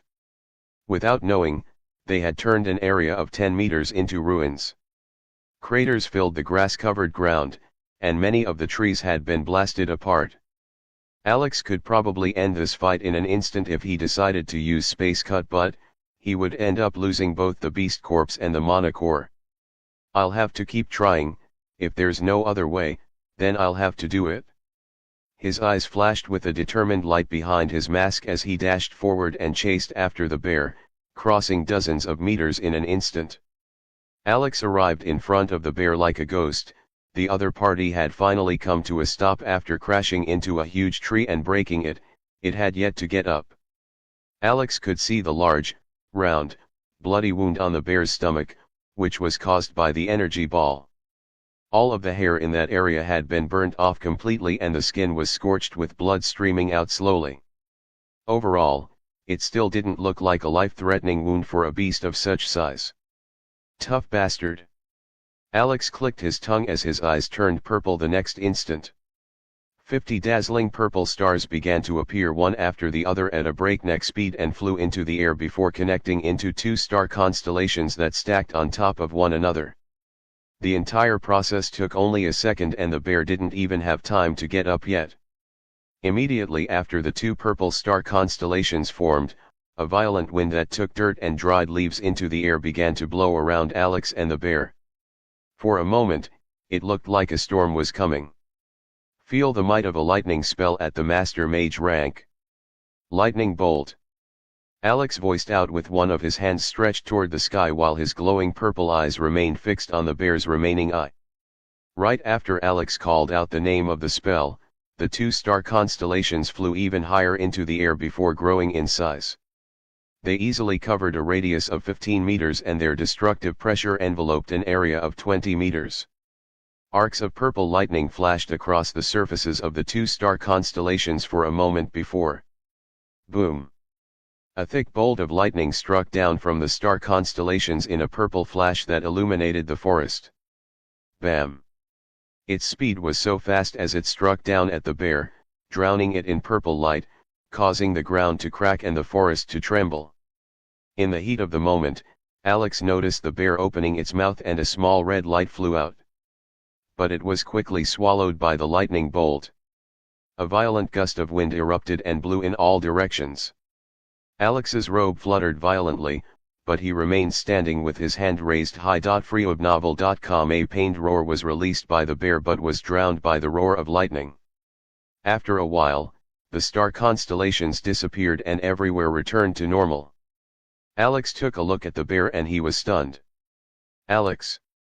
Alex had a dumbfounded look on his face as he stared at the bear. The damned beast had reacted to his spell. Currently, one of the bear's paws was raised above its body and a huge bloody hole could be seen in its paw. Its bones could be seen through the wound as blood dripped down. And on its chest was a small wound that wasn't wide but was deeper than the one on its stomach. Blood gushed out occasionally like a fountain. Alex could not help but feel it was unbelievable. The bear had used its paw to take the full force of the lightning bolt, and only a weaker version of the spell had reached its chest. But even then, it should still have been blasted through. Just how hard is its body? Alex was in disbelief but his eyes flashed with realization the next moment as he recalled something. He had indeed seen the bear shooting a small energy ball into the air earlier. After analyzing everything in his mind, he felt that it now made sense that the bear didn't die right away. It had blocked the lightning bolt twice before it reached its body and thanks to its extremely tough body, the weakened lightning bolt that would have blasted other weaker beasts to pieces didn't kill it and only caused a deep wound. It was very impressive for a beast to act like this. If that's the case, let's see how many hands you have to spare and how many energy balls you can spit out.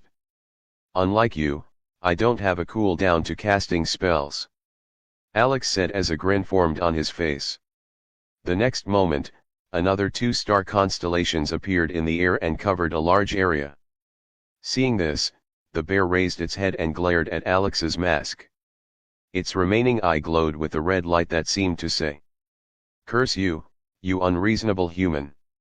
Lightning bolt. Alex's voice sounded the next moment. Boom. Rumble. Mission complete, 10 EXP. Phew. Plop. Alex let out a loud sigh as he dropped to his butt after seeing the notification from the system. The bear was finally dead. That was the hardest fight I've had in my life, 2 lives even. Alex supported his body by placing his 2 hands on the ground as he looked up at the sky while sighing. The sky was still bright but the sun had already retreated. Alex turned his head and looked at the corpse of the bear. A large scorched hole could be seen in its chest area. Not a single drop of blood could be seen around the wound and residue of purple lightning flickered from time to time. You were a worthy opponent, had me feeling like my life was in danger the whole time. Alex sighed, acknowledging the bear's strength. If another person had watched the fight, they would probably have scolded Alex that he didn't even do much and should stop sighing like an old man. After all, the fight was basically over immediately after he started using master rank spells. After sitting there for a bit, Alex got up and moved closer to the bear's corpse before placing a hand on one of its huge legs. His eyes glowed with a silver-white light as the stars of the space element formed 2 star patterns behind him. Space pocket. A silver-white glow covered the bear's huge body before disappearing the next moment alone with the bear. What was left in front of Alex was a bear-shaped gigantic crater. Chapter 72, Report of Kidnappings. After storing the corpse of the bear inside his space pocket, Alex returned to the city. The trip back took him only a few minutes with his current speed and there was still a lot of time before nightfall. Freeobnovel.com. Reaching the border, Alex noticed that the officers were gathered around someone, but they didn't notice him immediately. Only after he walked close did they notice his presence. It's Explorer Chen. Explorer Chen is back. Welcome back, Mr. Chen. Mr. Chen, how was your trip outside? The officers immediately started to greet him respectfully upon noticing him. This made Alex lift an eyebrow in confusion. The attitude of these officers was strange. Although they were usually respectful towards him because of his identity as an explorer and a guest of the Union, they were never this eager to greet him. He noticed someone at this moment as a man pushed past the line of officers and approached Alex. The others tried to stop him. They thought that Mr. Chen would be offended by their friend's rude behavior and tried to pull him back, but the man didn't let them as he slipped past them and ran toward Alex before dropping in front of him. Please, help me. Mr. Chen, you have to help me save her. The man looked up at Alex's mask and cried out, his face covered in a pleading look and his eyes were red. Alex looked at the man. He recognized this person. He was one of the officers who was guarding the border the first time Alex came. He had met this man a few more times and had a good impression of him. With the way the man was dressed and the fact that he hadn't seen him earlier, Alex figured out that he wasn't supposed to be on duty today and had come to look for him. Seeing the man's current expression, he was puzzled as to what the problem might be. The other party was begging him to save someone. Who was he going to save? What is it? Alex asked after making his voice sound hoarse. Dan's eyes lit up with a trace of hope flashing across his face after hearing Mr. Chen's words. As long as the other party was willing to listen to him, then there was hope. The other officers were sensible and didn't step in to pull back their friend after hearing Mr. Chen's question. They watched from afar with sorry expressions on their faces. Dan immediately started to explain what the problem was. It turned out that his daughter had been kidnapped, and it had been 2 days now without any news from her or her kidnappers. He even pulled out a small picture and showed it to Alex. Alex took a look and saw that it was a little girl of around 8 to 9 years of age. She had short orange hair and big round yellow eyes. In the photo, the girl had a big smile with all her teeth showing. 2 of her front teeth were missing, but this made her very adorable. Who would kidnap such a cute kid? Alex thought to himself before moving his attention back to Dan. Aren't the Union doing anything about this? He asked. Since Dan was an officer of the Union, they should do their best to help him since it involved his family. At the mention of the Union, Dan's eyes trembled and his expression fell. He dropped his head weakly as he explained that the Union were already searching for the kidnappers but had yet to make any progress in their search. The truth was that reports of kidnapping had been coming to the Union for over 2 weeks now, and over 10 victims have been reported missing. All of them were children between the ages of 6 and 17, not a single trace of the kidnappers was left, and the Union had very few clues to work with. Just 2 days ago, when Dan went to get his daughter from her school as usual, he was informed that one of his fellow officers had come to get her. Dan didn't recall sending anyone to help him get his daughter, and when he asked the teacher to describe the person, she oddly could not recall what the other person looked like. This brought Dan to the conclusion that his daughter had been kidnapped because similar stories had been told by people who were interrogated after children were kidnapped under their care. They could not remember what the kidnapper's looked like. Alex's expression turned serious after listening to Dan's words. So the kidnappings had been going on before he transmigrated, so why didn't he have any knowledge of it? Probably because the previous Alex didn't know about it either. While he was in thought, Dan's voice suddenly sounded in his ears. I even suspect that this is the work of the Dark Union. They are the ones behind the kidnappings. Dan said through gritted teeth while clenching his fists. One could feel the anger in his words. Dan, don't say something like that. It's probably some local terrorists who are trying to cause trouble. That's right, Dan, things about the Dark Union shouldn't be spoken easily. The other officers in the distance tried to argue, but Dan looked at them with bloodshot eyes and shouted. Then what do you suggest? If it's not them, who would kidnap so many children without calling to ask for something in return? They took my little girl away. I don't even know if she's all right. Dan's voice cracked and his words faded into whispering sobs toward the end of his words. The officers on duty looked at the man with conflicted expressions, not knowing how to console him. Alex was also looking at Dan, not knowing what to say. After a few moments of watching the man sob in front of him, he voiced out. All right, I'll help look for your daughter and the other kids. Dan, as well as the other officers, looked at Alex's mask with pleasant surprise on their faces. They didn't expect him to agree. Apparently, Mr. Chen's reputation within the Union wasn't little, and it was said that even the two elders were respectful toward him.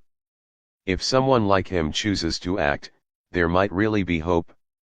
Besides, Mr. Chen had only appeared recently, so there was a good chance that he hadn't known about the kidnapping or hadn't bothered to take action. Thank you so much, Mr. Chen. I don't know how I'm going to repay you. Dan knelt in front of Alex, thanking him with tears running down his face. Alex was moved. This was a father's love for his child. Without saying another word, he turned around and left Dan and the officers. He had to go to the Union building first and sell the beast corpses and mana cores with him. As for helping with the kidnapping case, although he had agreed to help Dan, he didn't know how he was going to do that. He had agreed after seeing how desperate the man was to save his child. He hoped that the kids were still fine, or else it would be awkward to face Dan in the future. Chapter 73, Terror Bears. On his way to the Union building in the commercial district, Alex was thinking about how he was going to find the people responsible for the kidnappings. Maybe he should ask the Union and have them tell him what they have found out so far? He believed that they would be willing to tell him such information. After all, he was trying to help. That aside, Dan had mentioned something about the Dark Union. What was the Dark Union? Alex didn't know. There was no information about it in the memories of the previous Alex either. From the words of the officers, he could guess that the Dark Union wasn't something that the general public was supposed to know about, and only those with power or in official positions should know. This was why he didn't ask them about it, so he didn't end up embarrassing himself. After all, they already regarded him as an expert. Wouldn't it be strange if he didn't know what even ordinary officers knew about? Alex decided that he would have to investigate the Dark Union on his own at a later time. He finally reached the Union building at this time and walked in. As usual, the place was filled with people, both mages and non-mages. Countless eyes immediately landed on Alex's figure after he walked in, and the surrounding people began to whisper to one another. Alex pretended like he couldn't hear them, but he could. His hearing was now very good after reaching the Master Mage rank. Due to Owen's appearance the last time, no one came to try to recruit him into their explorer group, but he could hear a few people discussing how they should invite him to come on missions together with them. Alex remained standing in place without doing anything. He didn't approach the receptionist's desk either. This was because he had noticed one of the receptionists making a call immediately after setting her eyes on him. And before the people who were planning to invite him to go on missions together could make their move, Owen appeared. "Mr. Chen, you're here." Owen's voice sounded through the bottom floor of the building after coming out of the elevator, a tinge of joy and surprise in his voice. Alex could immediately hear some people cursing under their breaths. They were the ones who were trying to invite him on missions, and they were cursing Owen. He stopped paying attention to them and turned his focus to Owen, who was walking over with a big smile on his face. Alex could not help but wonder how the man was able to remain happy despite the issue of missing children remaining a mystery. He will probably start acting like Dan when someone close to him goes missing too. Alex thought. After all, Dan looked alright when he first saw him and only started to look lifeless after his daughter was kidnapped. "You finally came, haven't seen you for a while. We thought you left Balan City already," Owen said with a respectful smile after reaching Alex. He didn't reach out for a handshake and gestured for Alex to walk with him as they made their way to the elevator. Alex took the first step while saying that he was busy with something. Of course. It's only natural that Mr. Chen has other things to do besides hunting magic beasts." Owen chuckled. Both of them entered the elevator and it started to rise. While they waited to reach their designated floor, Owen suddenly let out a sigh and said, "The descent of a god." Alex looked at him, one of his eyebrows lifting behind his mask. What was this man talking about? What god was descending? Owen noticed that Alex was staring at him and immediately waved his hands while saying with a burst of embarrassed laughter, "Oh, don't mind me, it's something I read in a book and felt it was amusing." Alex only nodded and didn't pay any more attention to the man. They rode the elevator in silence before it stopped at a floor, and the doors opened. They stepped out, and Alex followed Owen's lead to the room where he was to drop the things he wanted to sell. But instead of going in, Alex stopped in front of the room and looked at Owen. "Is there a bigger room?" Alex asked, thinking of the corpse of the bear in his space pocket. The corpse was almost half the height of the building that they were in. Owen revealed a puzzled expression before saying, "Rest assured, Mr. Chen, this room has a space compressing formation that can increase the size to fit what is in it. You probably didn't notice previously because you weren't paying attention. I'm sure whatever you brought will fit in." Owen flashed a convincing smile as he said this. Alex didn't say anything else and entered. The door closed behind him while Owen remained outside. In the room, Alex brought out all of the beast corpses that were inside his storage ring first. There were less than 11 beast corpses in the storage ring. Next was his space pocket. With the space pocket being a growth type storage spell and would grow bigger as Alex got stronger, the space inside was several times larger than when he had first created it. The space inside his space pocket at the moment was over 100 meters. This was why it was able to store the gigantic corpse of the bear. Sometime later, Owen was standing beside a large door with his head resting on the cold wall. He appeared to be in thought, but his thinking was interrupted by the opening of the door. He immediately stood up and looked at the masked figure that came out. "Ah, Mr. Chen, you're out," Owen voiced out with a polite smile. Alex nodded in response without saying anything. Owen was already used to this and walked into the room. Upon entering the room, Owen's eyes opened wide at the sight of the first creature he saw. It was the gigantic corpse of the bear. This. Owen was shocked and speechless as he stared at the dead bear and the wounds on it. Several minutes later, Owen came out to meet Alex, who was standing outside. The shock from seeing the giant corpse was still on his face. "Mr. Chen, that's a terror bear," Owen slowly said with a hint of excitement on his face. Alex's eyes flashed behind his mask. So that's what the bear was called, a terror bear. He didn't know the name of the beast after seeing it the first time and wasn't able to find information about it in any of the books in Alex's room. He was enlightened after Owen mentioned the name of the bear species. But Owen didn't stop there, as he talked non-stop on their way to the office, and Alex kept getting enlightened. It turned out that the reason why the species of bear was called terror bears was because their strength didn't follow logic. They were always stronger than their rank. If a terror bear was at the common rank, it would have the strength of a magic beast at the mutated rank. It was the same for the following ranks after the common beast rank. They were always stronger than they appeared. Alex learned from Owen that him killing this bear was the same as killing a beast at the transformed rank. What was a transformed rank magic beast? It was a calamity that could bring destruction to Balan City if one appeared. It would take up to 5 mages at the master mage rank to work together just to kill it. Alex was inwardly shocked after learning this. He realized that he had done a job that would require 5 mages of the same rank as him. No wonder I was fighting with my life on the line. Chapter 74, Over 10 million Zen. Owen looked at Mr. Chen with a burning gaze in his eyes. How many master rank mages were in Balan City? They could all be counted on one hand. Even the union that was in charge of protecting the city only had 2 master rank mages. Mr. Chen had killed a terror bear all by himself. Judging by the wounds on the bear's body, it had been a complete beatdown. This had further proved one thing: Mr. Chen was someone above the master mage rank. Could he be at the archmage rank or even higher? Only mages of such strength can do something like this, Owen thought to himself. After a while, he finally calms down and lets out a few dry coughs. Ahem, please don't mind my behavior, Mr. Chen. I got excited. Let's move to your payment, Owen said with a smile as he brought out a clean file from under his desk.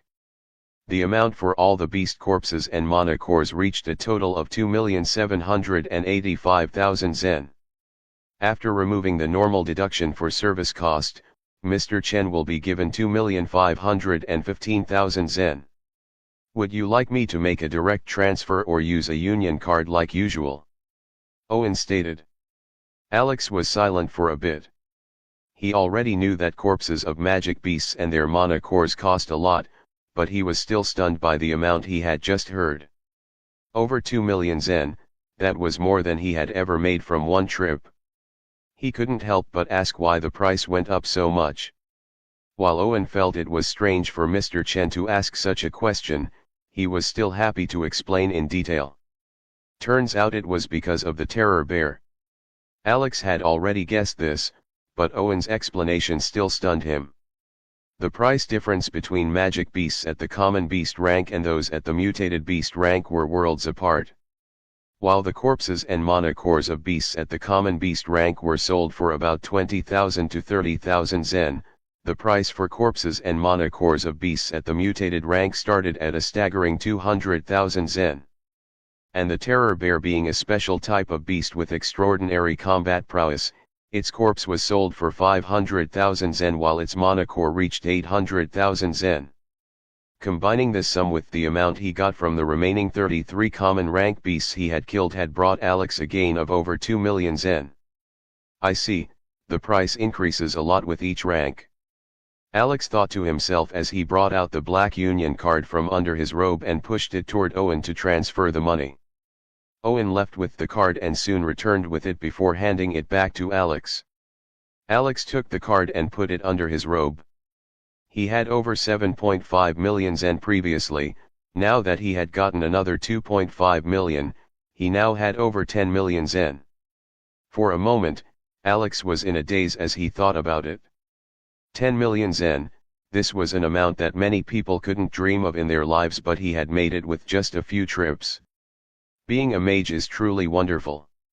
Alex thought to himself, he was already thinking of a way to give some of the money to his parents. But before that, there was something else he needed to do. How much does the Union know about the missing people? Alex suddenly asked. Owen's expression froze for a few seconds before changing into a dispirited expression. I see that Mr. Chen has become aware of this matter, that's to be expected. With Mr. Chen's strength, it would be strange for you not to know when it has been going on for weeks now. Fruitnovel.com. The truth is that the Union is still yet to find any trace of the people responsible. All the people that were present have claimed not to be able to recall their faces, and they haven't made any calls to state their demands. Even with tightened security around public places, our officers have yet to spot anyone suspicious. We are really helpless in this matter. Owen said with a sigh, his head lowered. Alex stared at him with a surprised face. So Dan was right, the Union hadn't been able to find anything even after weeks. Do you suspect the Dark Union? He asked. Owen instantly reacted, his head raised with a jolt, and a hint of shock and disbelief could be seen on his face. The Dark Union, how can it be? The Dark Union are notorious troublemakers and are well known for causing harm to the various powerhouses around the world for no reason. Why would they resort to kidnapping little children? And the way of these kidnappers is not the way of the Dark Union. They wouldn't let anyone who saw them continue living. Owen said in one breath. It was as if he was refusing to believe that the Dark Union was behind the kidnapping of the children within the past 2 weeks. Alex's eyes narrowed behind his mask. Owen had appeared so flustered at the mention of the Dark Union. This made him wonder if the Dark Union was so powerful. He really wanted to know more. You seem to know so much about the Dark Union. Alex voiced out, and Owen's face stiffened as he looked at Alex's mask. Does Mr. Chen suspect that I'm a member of the Dark Union? What I said was only general knowledge. Besides, I've dealt with the Dark Union before. Owen said as he leaned back and rested on his seat. Alex didn't say anything else. He stood up and walked toward the door. Is Mr. Chen planning to help with the case of the missing people? Owen's voice sounded from behind Alex. The latter paused and nodded. Owen's eyes lit up when he saw this, and he rose to his feet with both of his hands on his desk. That would be great. I believe we'll make some progress with an expert like Mr. Chen taking action. Please feel free to contact the Union anytime if you find anything. We'll do everything we can to help. Owen stated. Was all Alex replied before leaving. A few seconds after Alex left the office, Owen dropped to his seat. He looked very tired and worn out. That was exhausting. He sighed while staring at the ceiling of his office. Meanwhile, Alex had just reached the bottom floor and was heading for the door when a figure called out to him from the side. He turned to look, and a look of surprise appeared on his face behind the mask. It was the rough-looking man from the Rising Wave group, and behind him was the short-haired Joan. Both of them approached him with humble smiles on their faces. Good evening, Mr. Chen. You finally came out. We've been waiting for you. The rough-looking man spoke up first. His tone was very respectful. What is it? Alex asked. They couldn't recognize him behind the mask, so he didn't need to appear friendly. It's nothing serious.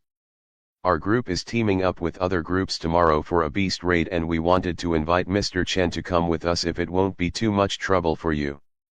I promise it won't be a waste of time. Joan stepped forward and said with a sincere look. I'm busy.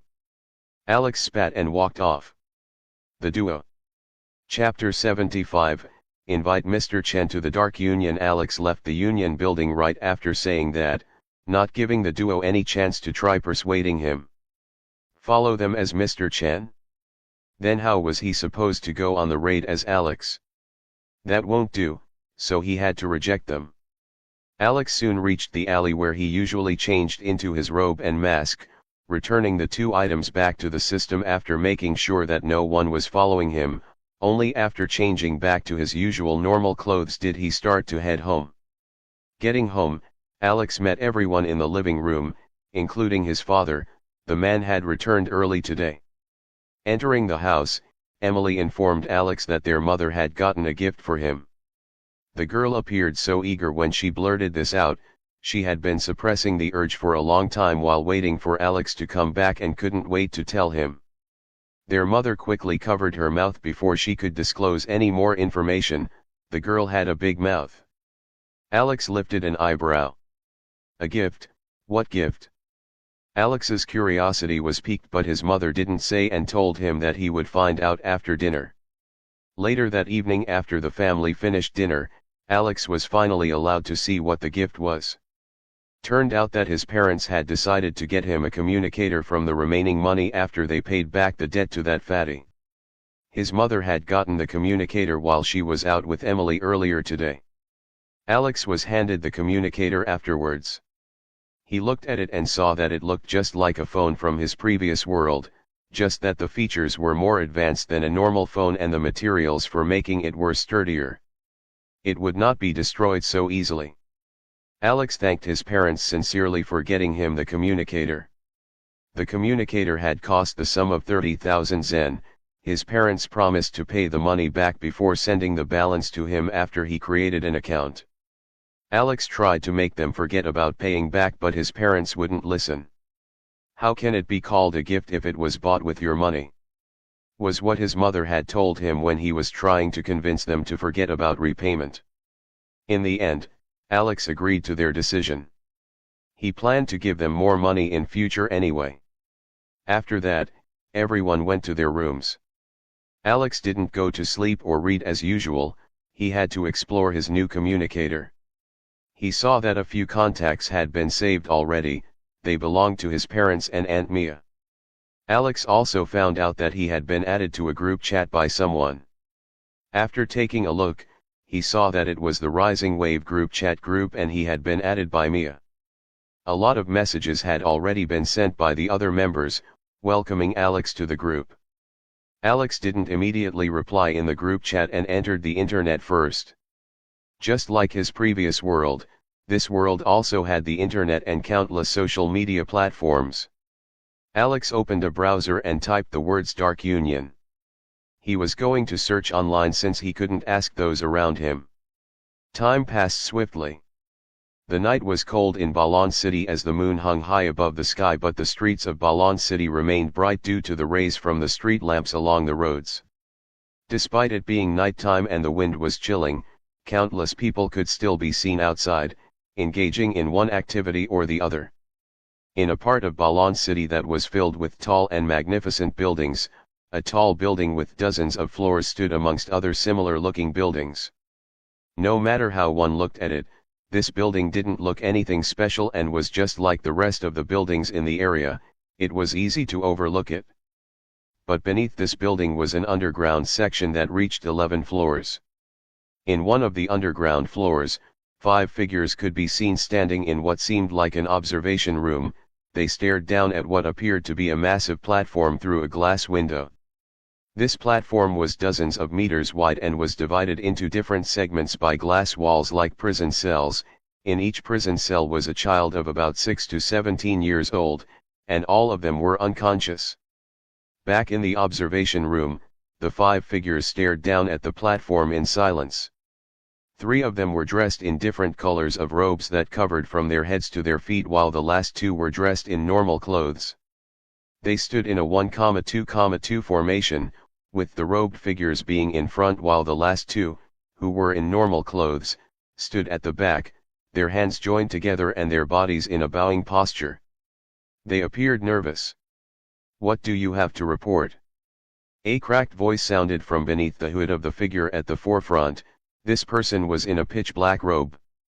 Hearing the voice of the figure in front, one of the 2 robed figures behind him instantly stepped forward and bowed before saying, "It has been confirmed that Mr. Chen isn't related to the Dark Union and even intends to resolve the case of the recent kidnappings," the figure stated. This one was in a yellow robe, the same as the other robed figure who was standing beside him. "Is that so? Any other information about this, Mr. Chen?" the black-robed figure asked.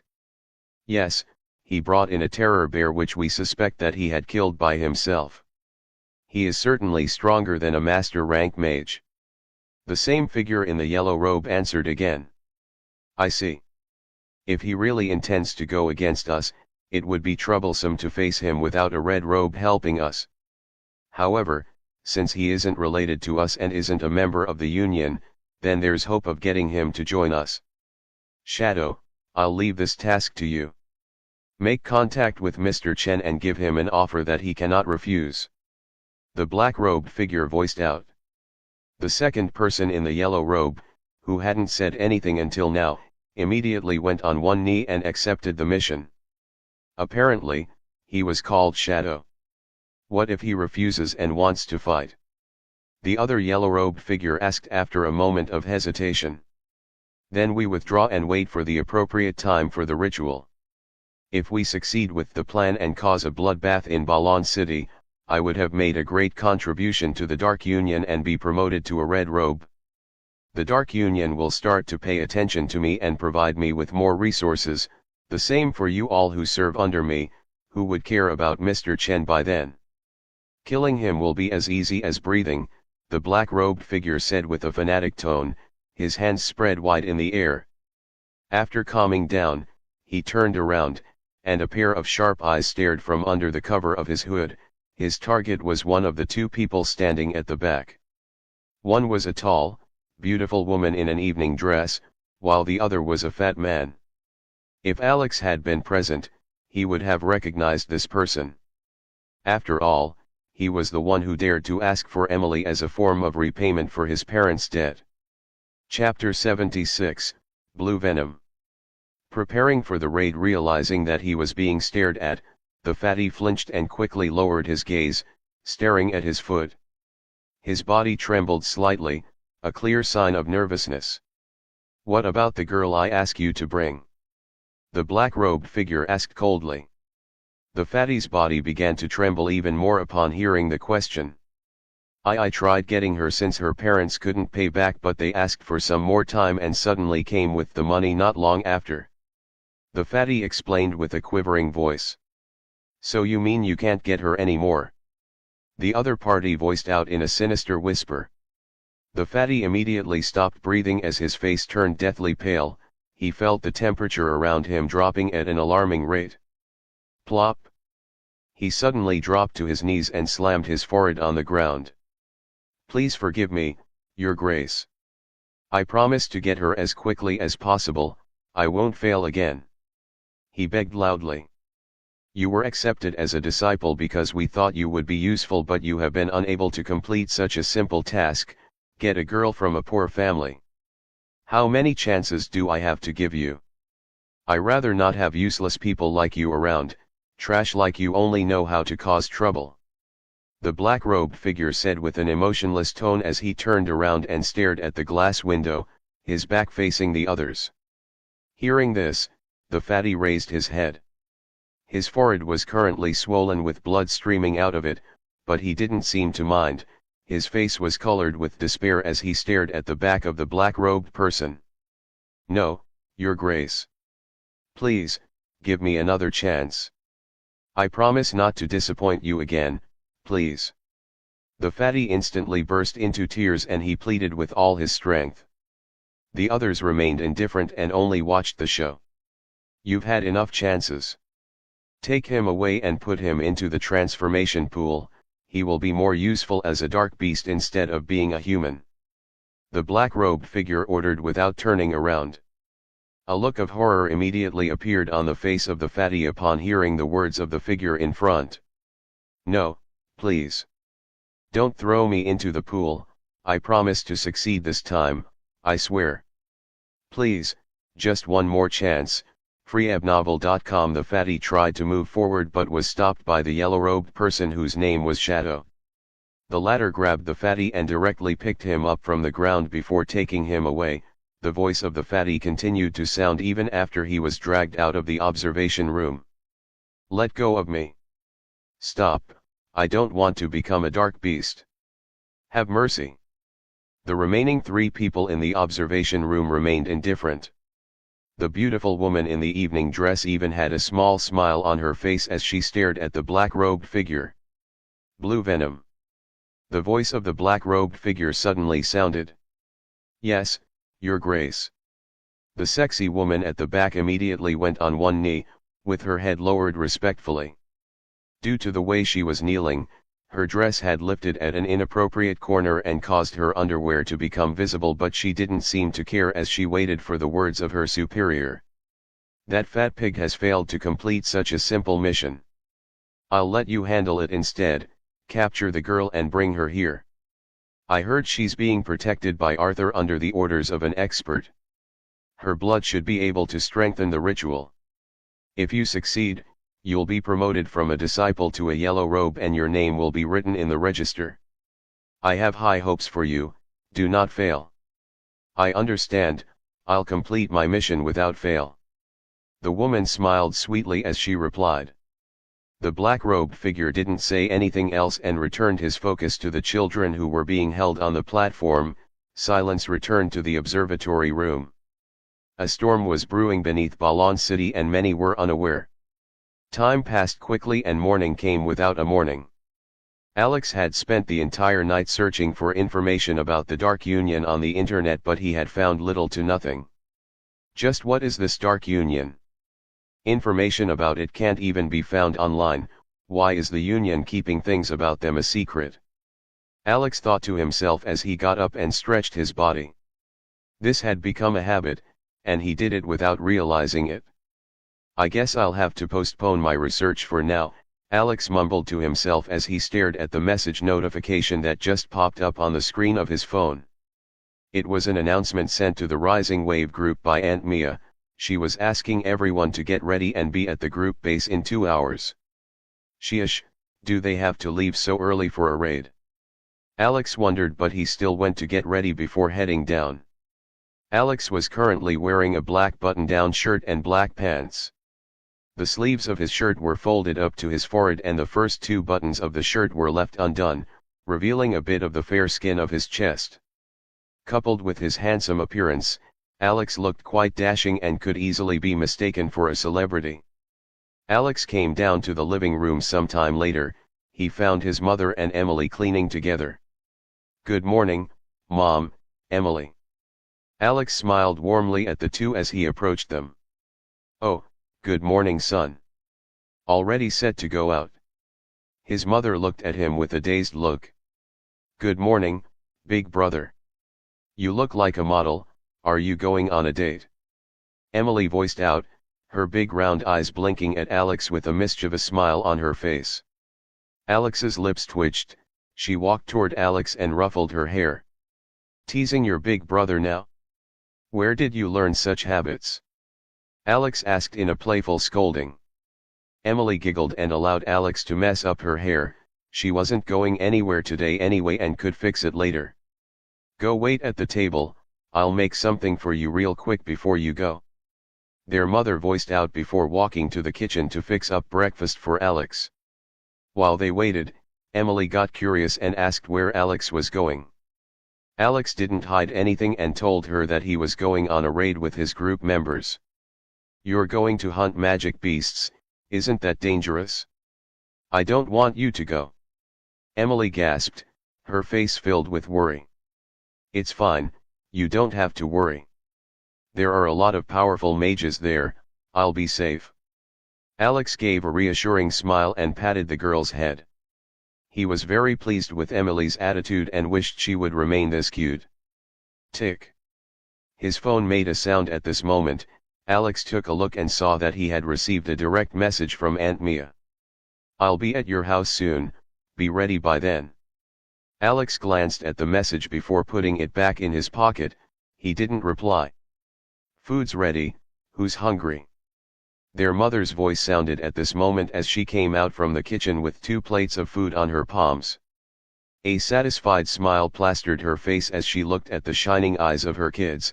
It was very fulfilling to see. Chapter 77, Asking about the Dark Union. Please look after him, I won't forgive you if he gets hurt even a little bit. Stay safe, big brother, run away if you see a magic beast. Standing in front of their house, Emily and their mother voiced out their worries for Alex as they watched him leave with Mia and Simon, who had come to pick him up. Alex looked back and waved at them while smiling. He promised to prioritize his safety and that they shouldn't worry about him. Yeah. I'll look after him, geez. Aunt Mia waved her hands impatiently before entering the back seat along with Alex while Simon took the driver's seat. They immediately left the outskirt and headed for the group base. After minutes of driving, they finally arrived in front of the 3-story building, which was the base of the Rising Wave group. Alex noticed that 4 trucks were parked outside the building. When he asked Simon, the latter told him that the trucks were what they would be driving to their destination, which was outside Balon City. The 3 of them came out of the car and approached the 4 trucks. At the same time, the rest of the group began to come out of the building one after another.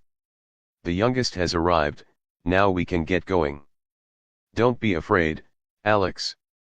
You can stay behind me when we are out, and we'll protect you, just don't run around.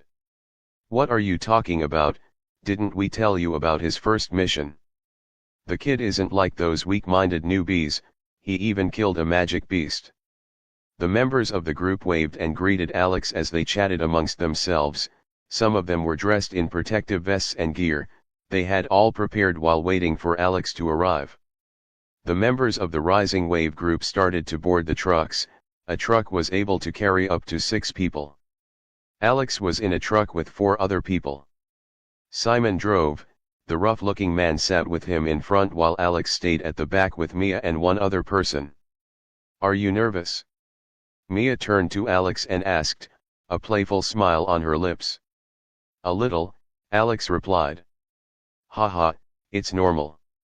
Don't worry, there are going to be lots of people and you don't have to do anything dangerous. The rough-looking man laughed. There are going to be others besides our group? Alex asked with a confused face. Although he already knew about this, he had heard it from Joan while he was role-playing as Mr. Chen. Of course. We sometimes team up with other explorer groups to go on raids depending on the strength and number of beasts in the area that we are planning to raid. This time, we are teaming up with 2 other groups, so you shouldn't worry. You might not even need to raise a finger. Simon was the one who explained. Oh, I see. Alex nodded. They had already started to move at this point. The 4 trucks lined up after each other and moved together. Alex glanced at Mia beside him. The woman had been silent since they entered the truck, and one might even think that she had fallen asleep. As if sensing Alex's gaze, Mia opened her eye and looked at him. What? Falling for your aunt? Well, it's not a bad thing since we aren't related, I'm just your mother's friend. Mia stated with a tempting smile. Simon and the other 2 men were already used to their leader's character and didn't react to her words. On the other hand, Alex blushed slightly as his thoughts ran wild, but he quickly controlled himself. He had something to ask. I want to ask about something. Alex voiced out. Mia raised an eyebrow, seeing that Alex was already getting used to her teasing so fast and wasn't appearing too flustered. She clicked her tongue. You're becoming less cute, TCH. Anyway, what do you want to ask about? She inquired as she made herself more relaxed. Alex hesitated for a bit before asking. What is the Dark Union? Silence enveloped the truck immediately after Alex asked that question. Alex could feel the sudden tension in the air inside the truck. The truck was still moving, but he could feel that everyone was staring at him. Simon was looking at him through the rearview mirror, his eyes wide open without shock. The rough-looking man had directly turned around on his seat and was gazing intently at Alex with a burning gaze. Mia and the other man who were seated beside Alex stared at him with sharp glints in their eyes. No one said anything for a few seconds, and Alex was starting to wonder if he had done the right thing by asking. Finally, after long seconds of being stared at, Mia finally broke the silence. Alex, why do you ask about the Dark Union? Mia asked, her tone was sharp. Unlike the previous times when she was playful or even when she was cold toward people from the Union, her voice was filled with suspicion and vigilance. Alex? So serious? Now he was really curious about the Dark Union. But first, he needed to answer Mia's question. I heard some kids at the academy talking about missing people. One of them said that their parents had mentioned something about the Dark Union being behind the missing people. Alex explained. I'm so quick-witted. Alex thought to himself, proud of his quick thinking. Is that so? Mia stretched with narrowed eyes. She stared at Alex for a few more seconds to see his reaction but let out a sigh after seeing Alex's clueless face. He really is just a clueless kid, what was I even thinking? Mia blamed herself as she let out a sigh. Her expression returned to normal, and so did the others. They seemed to have realized that Alex didn't know anything. Sorry that I suspected you for a moment there, Alex. Your mother would definitely scold me if she found out. Could you not tell her about this as well? Mia said with a charming smile as if trying to bewitch Alex. Alex rolled his eyes. This was the second time that Aunt Mia was asking him to keep something from his mother. This was a sign of an unreliable adult. Same here, Alex. We're sorry for suspecting you too. Simon and the other two showed sorry expressions as they apologized to Alex. Okay. But you still haven't answered my question.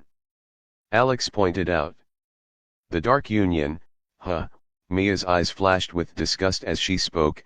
They are a bunch of ruthless scumbags, the black sheep of mages and the enemy of the entire world. They are an organization that does horrible things for no reason, a bunch of lunatics who, although hated, should not be provoked. Alex, no matter what, do not go around searching for them. Nothing good ever happens to people who try to find them, and even people related to their targets will be affected. This is for your own safety. As for what your classmates' parents said, if the Dark Union is really responsible for the cases of the missing people, then Balon City is in danger. Mia said with a grave tone. Chapter 78, Leaving Balon City. Alex was surprised by Aunt Mia's explanation about the Dark Union. So the Dark Union was like a powerful terrorist organization that shouldn't be provoked. They would kill anyone who is caught investigating them, and even people close to that person might be affected. Alex noted in his heart. He wanted to ask more, but Mia advised him to drop the matter. If possible, she hoped that he would never have to come across the Dark Union in his life. Since Mia was unwilling to continue on the matter, Alex decided to forget about it for the time being. He would investigate on his own later. He was confident that no one would be able to figure out that he was Mr. Chen, so he wasn't afraid of the Dark Union, knowing that they were being investigated by his second identity. As for the Dark Union coming to him because he was investigating them, Alex felt it would be the best outcome. That would save him all the trouble of searching for them. Silence returned to the truck. This silence wasn't heavy with tension but was a relaxed one. Simon focused on driving the truck through the streets of Balon City. The rough-looking man in front and the two beside Alex at the back had their eyes closed while resting their backs on their seats. As for Alex, he was staring at the scene outside through the windows on his sides, his head turning both sides periodically.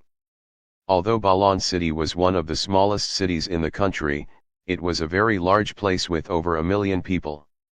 Naturally, there were places that Alex had never been to despite spending his 18 years of life in this very city. The trucks drove for over an hour before reaching the border where they would be exiting the city. The city obviously didn't have just one border, and Alex had never been to this one before. Looking through the window on Mia's side, Alex saw that this border was more well constructed than the one he usually passed when going to farm EXP. An outpost was built near this border and few officers were stationed here.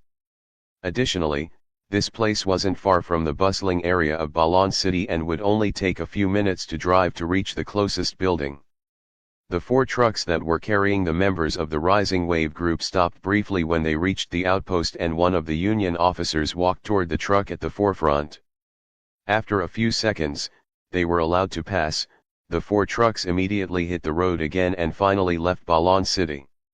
An official road that the 4 trucks drove along cut through the barren space outside the border and stretched far into the distance like the shadow of a giant. The previous Alex had never been out of the city before, so Alex was fascinated by what he was seeing. Both sides of the official road looked like endless seas of sand. Other vehicles also passed them as they drove. Every few kilometers, they would come across an outpost where 4 to 5 Union officers were stationed. The 4 trucks drove for a long time, passing through forests and crossing bridges. Finally, after 3 hours of driving, the 4 trucks came down from the road and entered a rocky path. Fribno Elko, the floor was covered in small pebbles and boulders of various shapes and sizes, spammed for as far as the eyes could see. The ride quickly became bumpy as they drove over uneven ground. After driving for another 7 minutes and turning a huge rock that was as big as a house, they finally reached their destination. Through the front glass, Alex could see lots of people. He estimated that there were almost 100 people. In addition to the people, Alex noticed that plenty of trucks and other smaller vehicles were packed around the place. Those were the rides of the surrounding people. The 4 trucks that the members of the Rising Wave group drove to the side before stopping beside each other. Alex and the others then came down. What a long ride, my body almost became stiff. Mia stretched her body after coming down off the truck, her large chest bouncing like an excited rabbit. After stretching, Mia's gaze landed on the people in the distance and her expression immediately turned serious.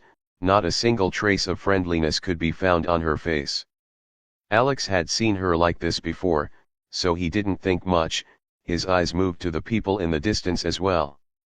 After a short moment of observation, Alex discovered that everyone present was a mage, and their strength was between the adept mage rank and the expert mage rank.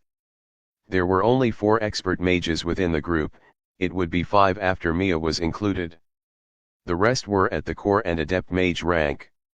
Another thing that Alex had noticed was that, although these people seemed to be gathered together, they were actually standing in 3 different groups, with each group having around 20 to 25 members.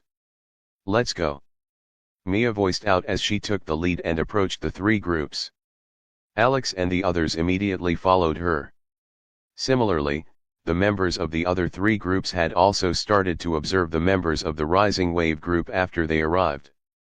Countless pairs of eyes landed on Alex's group as they came closer. Well, if it isn't the Water Witch herself. "I'm honored to attend this raid with you, Miss Mia."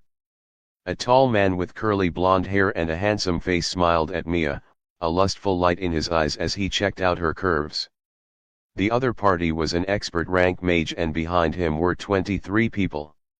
One of them was at a similar rank as the blonde-haired man, while the majority of the 22 were at the core rank. Apparently, this person had the strongest team in the gathering. Mia only glanced at him without saying anything, her gaze sweeping across the others. Alex raised an eyebrow. He wondered if this blondie was unaware of his expression or if he just didn't bother to hide his lust. "That's the leader of the Golden Tree group, Lucas.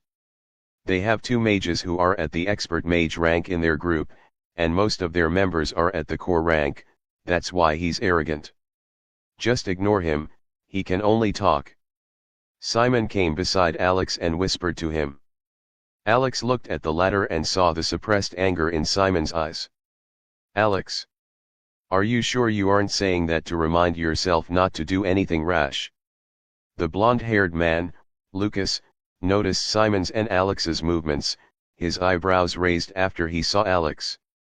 "Oh my, I don't dare, so that I'm familiar with all the members of the Rising Wave group, but I'm sure I've never seen this face before," he voiced out while looking at Alex with a scrutinizing gaze. "He's a new member of our group, the leader brought him personally." Simon wrapped his arms around Alex's neck and announced. "Oh, is that so?" Lucas murmured as his eyes narrowed at Alex. "Mia took in this brat personally? Is it because he's more handsome? But he's still a brat, is she into younger ones?" Lucas's heart raced, and he instantly disliked Alex. Chapter 79, Golem Valley. He's only at the adept rank, but since Mia personally scouted him, then he must have potential. Stay close to me later and I'll protect you. Lucas smiled at Alex, his words bustling with sarcasm. Alex raised an eyebrow. He could instantly tell that the other party didn't like him. He wondered if he had unknowingly offended the other party.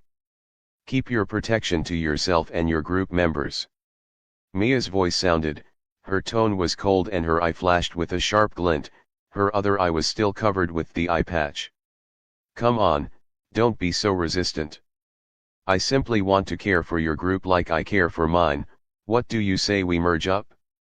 You all can become part of the Golden Tree group. Let me tell you a secret, I had a private meeting with Mr. Chen. I believe you all know Mr. Chen, right? He was very willing to join my group, but he said he had to settle something first before joining. What do you think? Mr. Chen is an expert, you won't lose anything if you join us. Lucas said proudly. Everyone was shocked by his words. Mr. Chen? The Mr. Chen who became popular recently? Who does not know Mr. Chen? Even the elders of the union have to treat him politely. Alex. The hell, what was that fool saying? When did I agree to join your group? I don't even know you, so when did we hold that discussion? Alex was raging inwardly, this bastard was taking advantage of him. Is that true? As expected of Sir Lucas, you're really extraordinary. Let's continue to work together in future, please introduce us to Mr. Chen. Haha, of course, that's not a problem. The leaders of the other two groups immediately tried to get on Lucas's good side after hearing that he knew Mr. Chen. Their two groups were just like the Rising Wave group, only the leaders were at the expert mage rank, and the majority of their members were at the adept mage rank. repeatable.com. They didn't have any problems with flattering Lucas since his group was bigger, forming connections was important. As for the members of the Rising Wave group, the majority of them had deadpan expressions, except for Alex, Mia, and Selena. Mia was just unimpressed and didn't react to what Lucas said. Alex knew that the other party was lying and had a disdainful look on his face. As for Selena, the woman looked like she was already tired of the place and wanted to go home so she could sleep. As for Simon and the others, they were all feeling sour inside. All of them already knew that Joan and the rough-looking man tried to invite Mr. Chen yesterday but were rejected within a chance to even express themselves. How could they not feel bad after hearing that Mr. Chen was joining this scum's group? I would rather we get to the point and start the raid, instead of talking about irrelevant things. Mia's cold voice sounded through the air. Lucas and the others turned to look at her, they were displeased, but Mia's emotionless face made them too afraid to talk back. They could only grumble silently before regrouping. Lucas glanced at Mia and scoffed quietly, the corner of his lips raised as he waved his left hand. Fine, fine. Always about business. He chuckled lightly. Seeing Lucas wave his hand, the second expert mage in the Golden Tree group stepped forward and began to speak. They started to share the information that each group knew about this Golem Valley. Including the Rising Wave group, there were a total of 4 groups and over 100 people, each group had a thing or two that they knew about this place. This rocky place was called the Golem Valley, and just as its name insinuated, it had lots of earth golems. Earth golems were also a kind of magic beasts that were made entirely of rock. This made them have very sturdy bodies and great strength. They could also camouflage perfectly in areas like this. The earth golems were known to either live under huge rocks or in plain sight. Due to their camouflaging ability, it was easy for one to miss them when walking. Also, the earth golems could reconstruct their bodies when damaged. The only way to one-shot them was to destroy their heads in one attack or take out their mana cores that were located in their chest area. It wasn't too surprising that those two places were the hardest parts of the Earth's golem's body. But that wasn't all. Aside from the Earth golems, there were also sightings of grey lizards in the Golem Valley as well. Grey lizards were known for their agility and cunning nature, so everyone was advised to be careful. We also got information from the Union that there is a rock golem that has reached the mutated beast rank. We'll have to work together when it appears, since it's stronger than a common rank beast and can face expert mages. An expert mage from one of the other two groups informed, and everyone nodded with serious faces.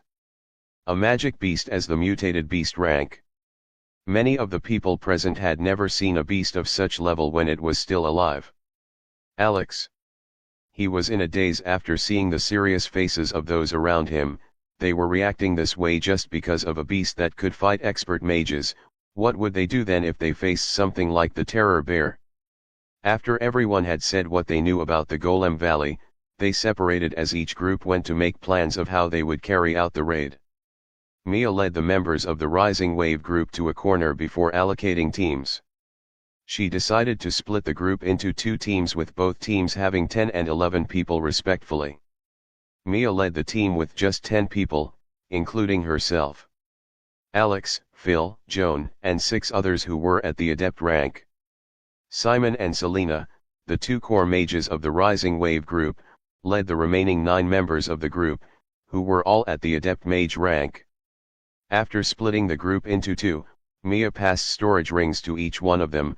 Alex got one too. Store the beast's corpses and mana cores in the rings later, Mia instructed. She had rented these storage rings from the Union and was to return them when they returned. Although storage devices were expensive, the price for renting was obviously cheaper, so the Rising Wave group was able to get this many.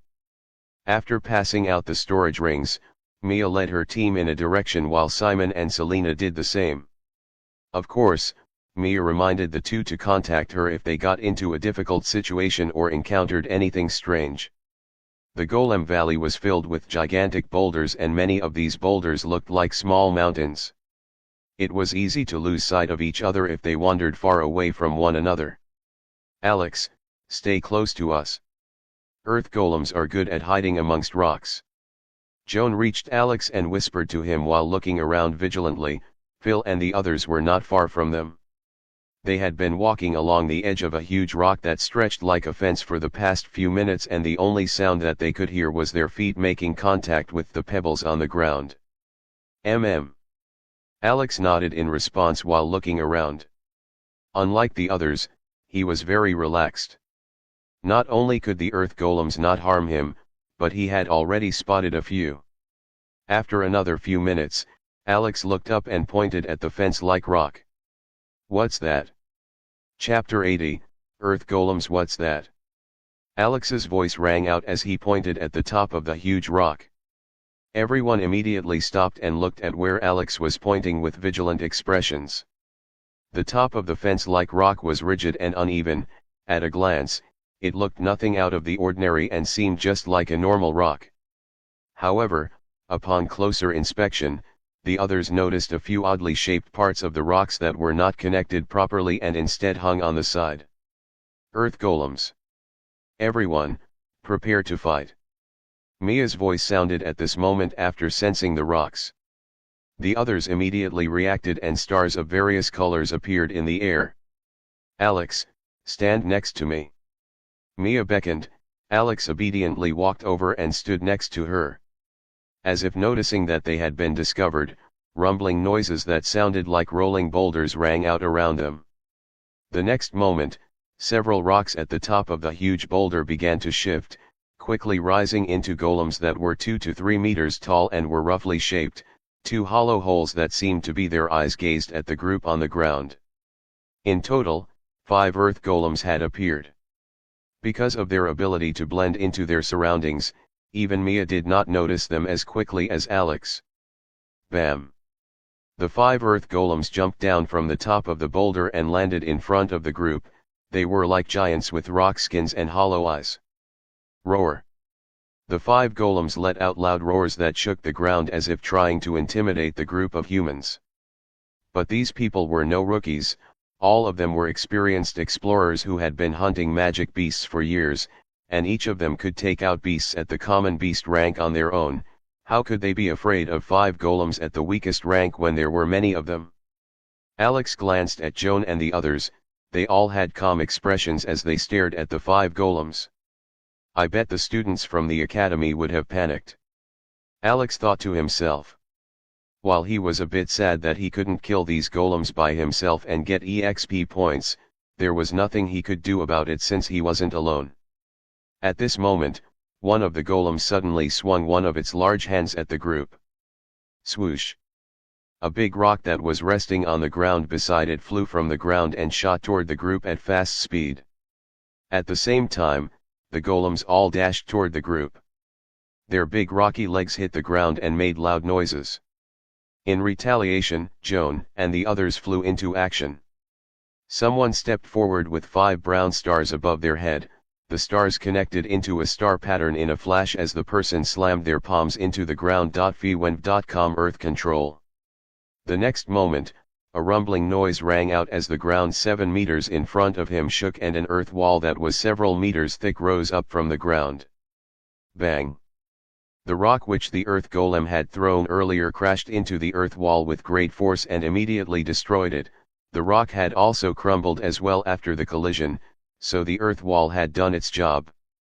Right after the collision, color star patterns painted the place in their radiance as voices rang out. Windblade. Fireball. Bind. Flare.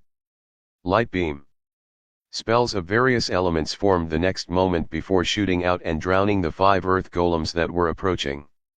For a moment, sounds of explosions filled the air, accompanied by roars of golems as they were swallowed by a cloud of dust and smoke. Alex watched with interest. He could tell that the spells had all landed accurately, but the earth golems had managed to survive. After a while, the dust and smoke that were covering the golems cleared out and everyone could now see the state that the golems were in.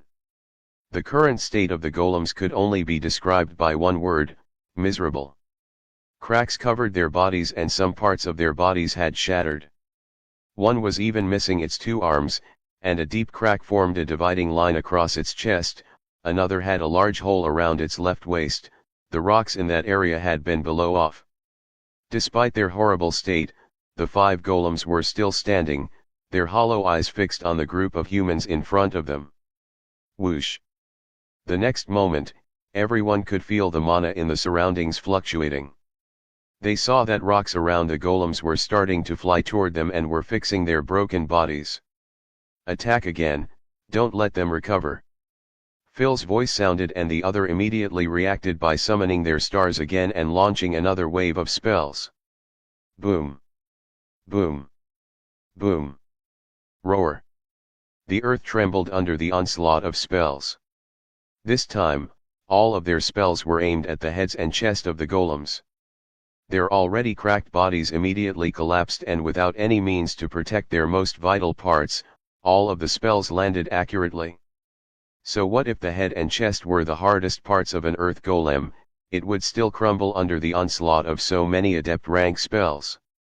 In less than 10 seconds, the roars of the golems stopped, they were finally dead.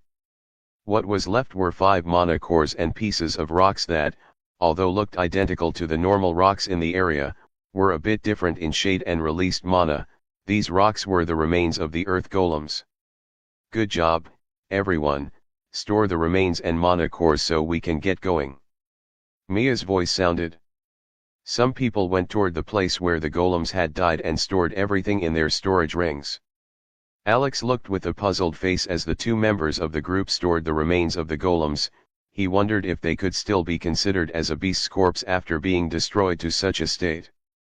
When he asked, he was told that the bodies of magic beasts like the earth golems could retain and store mana for a long time even after getting destroyed to such a state. They could be added to the creation of magic items and were particularly useful for creating defensive magic items. Alex's eyes flashed with understanding after listening. He felt that it made sense. The group continued moving after they were done. For the following hours, Alex would point out the locations where earth golems were hiding just before the group would reach them. This saved the group the time of searching for the golems and also prevented them from getting encircled. Alex acted as a golem detector while Phil and the others did the killing. As for Mia, she was just a spectator who walked beside Alex. They just finished killing a group of 7 earth golems, and some of the group members were currently going around to pick up the body parts of the golems which had been sent flying earlier. This group of golems had been particularly rebellious and had given the group a tough time because they started to run away after 3 of them were bombarded to death. How could magic beasts run away from a fight? TKS, too disappointing. While the others looked for the remains of the golems, Mia glanced at Alex beside her and fell into thought. She was wondering how Alex was able to spot the golems every single time before they could reach the beasts.